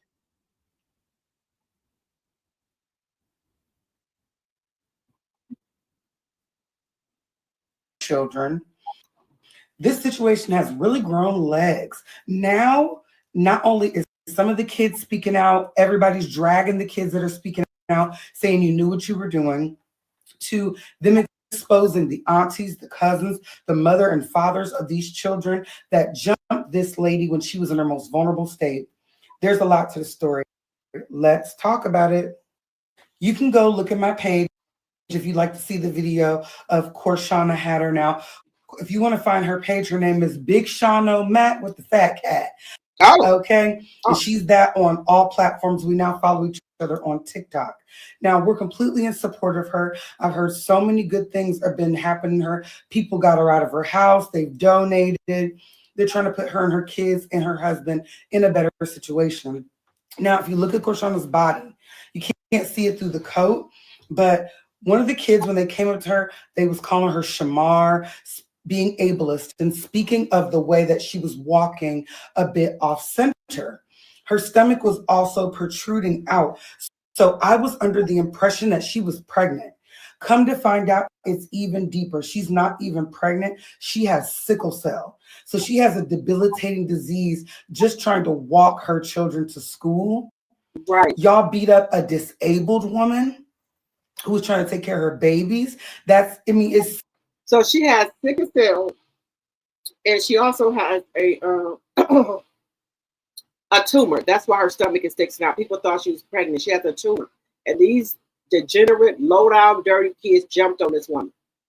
Imagine somebody with sickle cell trying to, take their kids to school, and she walking slow, trying to make her kids get to and from school. Then you got some damn parents that are sending these babies out here by themselves walking back and forth to school. But this lady, even though she's sick, she's walking her kids back and forth to school.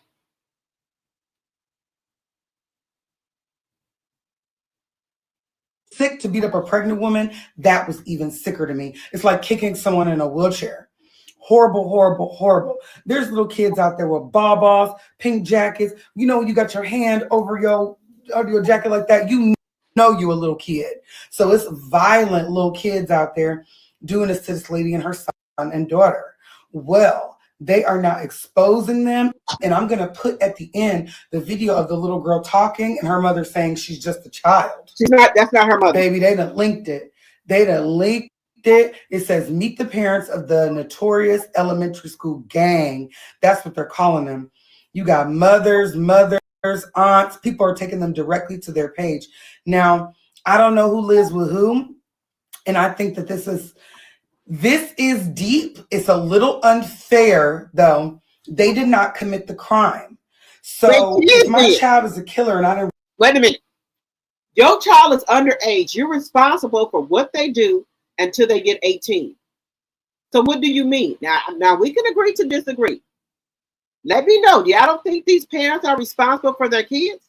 My thing is, yes, you're responsible for them until they get 18. This is learned behavior. Just saying.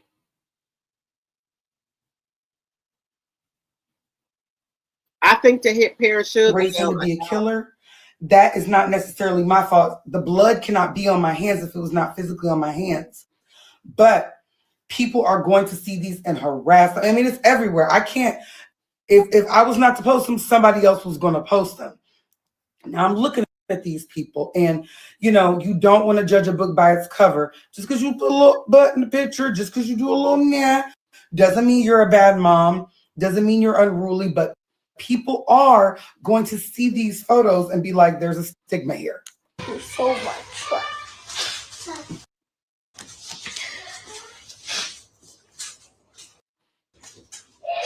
I wish I would never did what I did. Now, see, I don't believe this child. I don't believe this child because she's gonna be smirking and everything. I'm sure y'all saw the video. And the lady that's standing with her, that's not her mother. Where is your mom at? Where is she at? I think the parents should be held accountable for it. And you know why? Because then these kids won't do this again. Because the parents are going to watch them more better and know what the hell going on. I think the parents should be charged to teach them a lesson to get y'all damn bad kids. Now, if they in the gang, I don't know. I'm sorry, everything on this channel is alleged. And in my very own opinion, it's for entertainment purposes only. But let's get off of her. Guys, do y'all think that the parents should be held accountable? Let me know. I would get on the internet doing nothing. If I was the mom of the girl, I would, in my daughter, apology, take responsibility, and make it right with the victim. Okay. Okay. But that little girl was the first one to fight on that lady. Then if she would have fought back, they would have tried to call CB abuse. C abuse. But you supposed to up there and let the kids jump on you? Just saying. No, I'm not going to. But I know the lady was weak and she had just got out, hospital. So I do understand that. I do.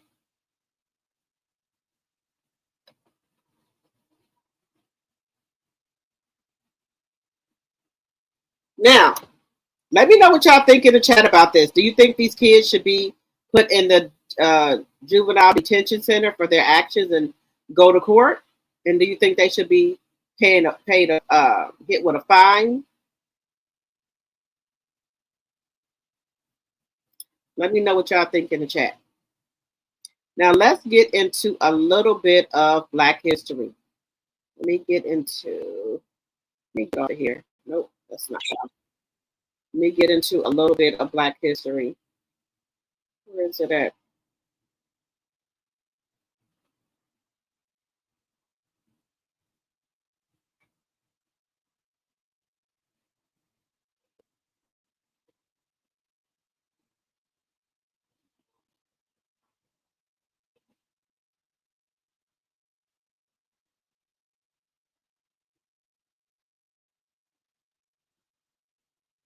Let's see.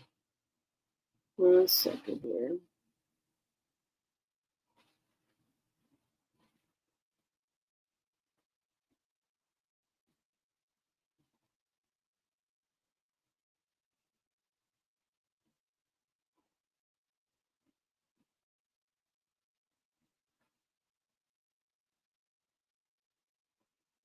One second here. A little bit of Black history, guys.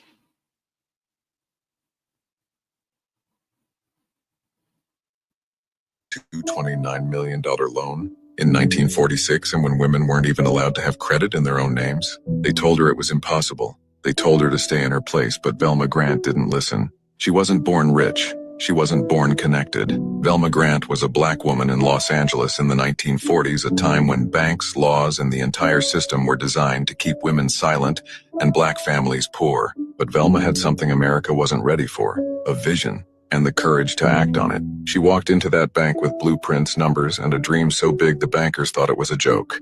A Black woman asking for millions in 1946? They almost laughed. But Velma didn't blink. She showed them projected housing plans, community layouts, and financial structures better than anything they had ever seen. She wasn't begging, she was negotiating.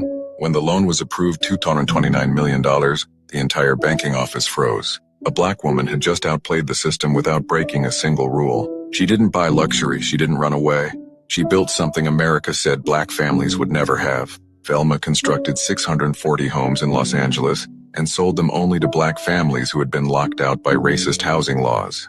But when a Black woman succeeds, the system notices. Bankers questioned her. Officials doubted her. Some white neighborhoods tried to block her developments. They said she shouldn't have this much influence. But Velma didn't fold. Her homes helped thousands of Black families escape overcrowded. And that's what you call a boss right there. You know, that's what you call a boss. She walked into that bank with confidence and asked for what she wanted and what she needed it for. We need some other, women, to step up like that. We do. Redlined neighborhoods. Children grew up safer. Parents built stability. Families created generational wealth in houses Velma Grant made possible. Velma Grant changed Los Angeles. She changed Black home ownership. She changed what was possible, and yet they barely teach her name. What shocked you most, that she built 640 homes, or that America tried to erase the woman who made it possible? Follow Histora for more story. Do you know the Black woman who secured a $229 million? What do y'all think about this, guys?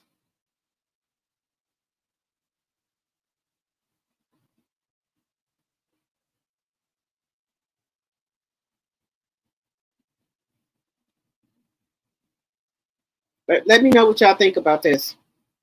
That this lady was able to get that loan.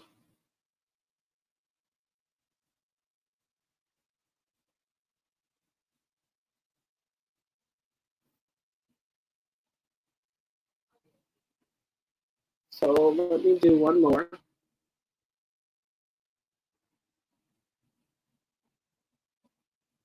I'm gonna do one more Black history. Yeah, I know I like my Black history.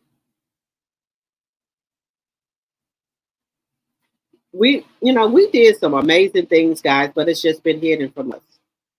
It's been hidden. That's all. Slavery ended, Mississippi passed a law to seize Black children and give them to white families. They called it apprenticeship, but it was slavery returning through paperwork. They were not criminals, they were not runaways. They were orphans or children the state claimed their parents couldn't properly care for. In 1865, Mississippi created a law giving sheriffs power to take any Black child they found unemployed or unsupervised, and once taken, they were handed to white masters or mistresses. Black parents begged the courts for their children, but the law said white families had the right to keep them. Children worked fields, cleaned houses, raised white babies, all under contracts signed against their will. But freedmen didn't stay silent. Parents filed petitions, Black churches protested. Some families stole their own children back in the night. This system spread across the South, Virginia, Georgia, Louisiana, North Carolina. It lasted years after slavery ended, stealing childhoods and shattering families. They weren't slaves anymore, but they were not free. Why don't we learn about the law that let white families own Black children after slavery? Why do textbooks celebrate freedom, but hide the systems that kept us in chains. And how many stories like this still remain buried? More than 10 million voices were silenced. Histora is here to make them heard again. Follow Histora. Do you know that months after slavery ended, Mississippi passed a law to seize black children and give them to white families? They called it apprenticeship, but it was slavery returning through paperwork. They were not criminals, they were not runaways. They were orphans or children the state claimed their parents couldn't properly care for. In 1865, Mississippi created a law giving sheriffs power to take any black child they found unemployed or unsupervised. And once taken, they were handed to white masters or mistresses. Black parents begged the courts for their children, but the law said white families had the right to keep them. Children worked fields, cleaned houses, raised white babies, all on. Now, how do y'all feel about this, about these black babies, guys? How do y'all feel about these? They were free, but then they took their kids and made them still be slaves, cooking, cleaning, raising their other kids. These black families went to court about this. How do y'all feel about that? So they free, but the kids not free? That makes no sense. It makes no sense at all. All right, guys, we've been on here for 3 hours and 30 minutes. We're getting ready to get off. But let me know if you guys think of anything else, or if y'all have a comment you guys want to leave in the chat once we get off. Let me know. Because I read all the comments, guys. I read all my comments. All right, guys, please make sure you like and subscribe to the channel. If you're new here and you like the content, please, please, please become a subscriber. Also, subscribe to my other channel, DROPTHETEAA 2.0 over there. And then also, guys, if y'all think of anything, and like I said, you guys can send me things if you would like, so we can talk about it on the live. All right, guys. Well, it's time to say goodnight because I got to start cooking my cornbread and everything. Good night, everyone, and I will see you guys tomorrow. Good night. Good night.